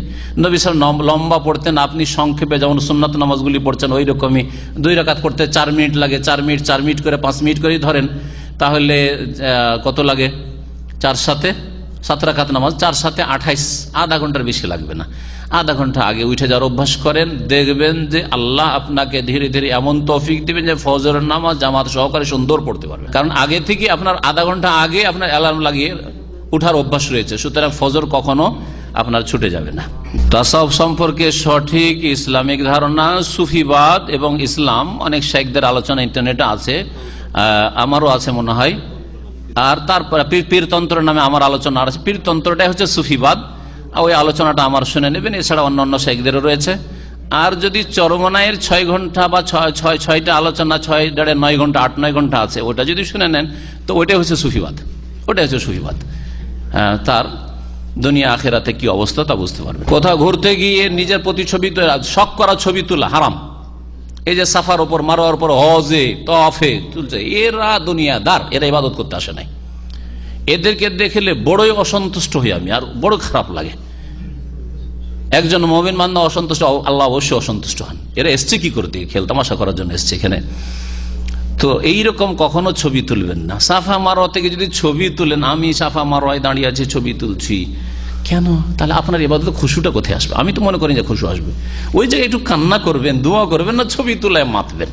যেই ব্যক্তি ছবি তোলায় মাতবে সে কি আর ওখানে কান্না করবে? কখনো করবে না। এইসব করতে যাবেন না, কোনো জরুরি নেই। লাভটাই কি যে আপনাকে দেখলো মাশাআল্লাহ আমাদের দিনী ভাই মাশাআল্লাহ এখন ওমরাতে এহরাম করে সাফাতে দাঁড়িয়ে আছে, মারওয়াতে দাঁড়িয়ে আছে, অথবা এই হজে মেনাতে দাঁড়িয়ে আছে। ফায়দাটা কি? তো কোনো ফায়দা নেই, লাভ নেই। ফালতু কাজ এগুলো, ফালতু অনার্থক কাজ কোনো মুসলিম করে না। মুসলিম ভালো কাজ করে, মূল্যবান সময়কে মূল্যবান কাজে লাগান। ওই সময়টা যদি দোয়া করতেন অনেক কাজে লাগান। যে ইমাম অনেক সময় কেরাত লম্বা করে আর মুক্তাদিদের জন্য অসুবিধা হয়, যদি দেখা যায় যে অধিকাংশ মুক্তাদিদের জন্য অসুবিধার কারণ, তাহলে ইমামকে উপদেশ দেবেন, পরামর্শ দেবেন যে কেরাতটা ছোট করেন। আর যদি দেখা যায় যে অধিকাংশ স্থায়ী যারা মুসল্লি তারা সেখানে লম্বা নামাজ পড়তে চায়, আর ওখানে শিশুরাও নেই আর দুর্বল বৃদ্ধরাও নেই, তাহলে নামাজ মধ্যম তরিকায় পড়বে। এমন লম্বা করবে না যে যুবকদের পেয়েছি সেজন্য এমন লম্বা করে দিয়ে বিরক্তির কারণ হয়ে যাবে, এইরকম করবেন না।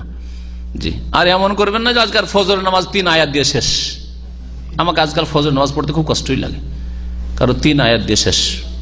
অথচ আমি আহলে হাদিস মসজিদে গিয়ে, আমি পিস টিভিতে গিয়ে নামাজ পড়লাম, শীত কনকনে ঠান্ডা শীত, দাঁড়ানো যায় না, কমপক্ষে 30 থেকে 40টা আয়াত। তো ওখানে গিয়ে মনে হলো যে এটা রাসূলুল্লাহ সাল্লাল্লাহু আলাইহি ওয়াসাল্লাম নামাজ। আর আজকাল মসজিদে গেলে 3টা আয়াতে শেষ, আল্লাহু আকবার, 3 আয়াত ফজরে। বাসা থেকে বেরিয়ে গেছি মাত্র 1 মিনিটের রাস্তা বাকি আছে, প্রথম রাকাত পেলাম না। ফজরে যদি এই অবস্থা হয় তাহলে কেমন করে হবে? এই সুন্নতগুলিকে শেষ করে দিল। আল্লাহ হিদায়াত করে সবাইকে। জাযাকুমুল্লাহ খাইরান। সুবহানাকাল্লাহুম্মা ওয়া বিহামদিকা আশহাদু আল্লা ইলাহা ইল্লা আনতা আস্তাগফিরুকা ওয়া আতুবু ইলাইক।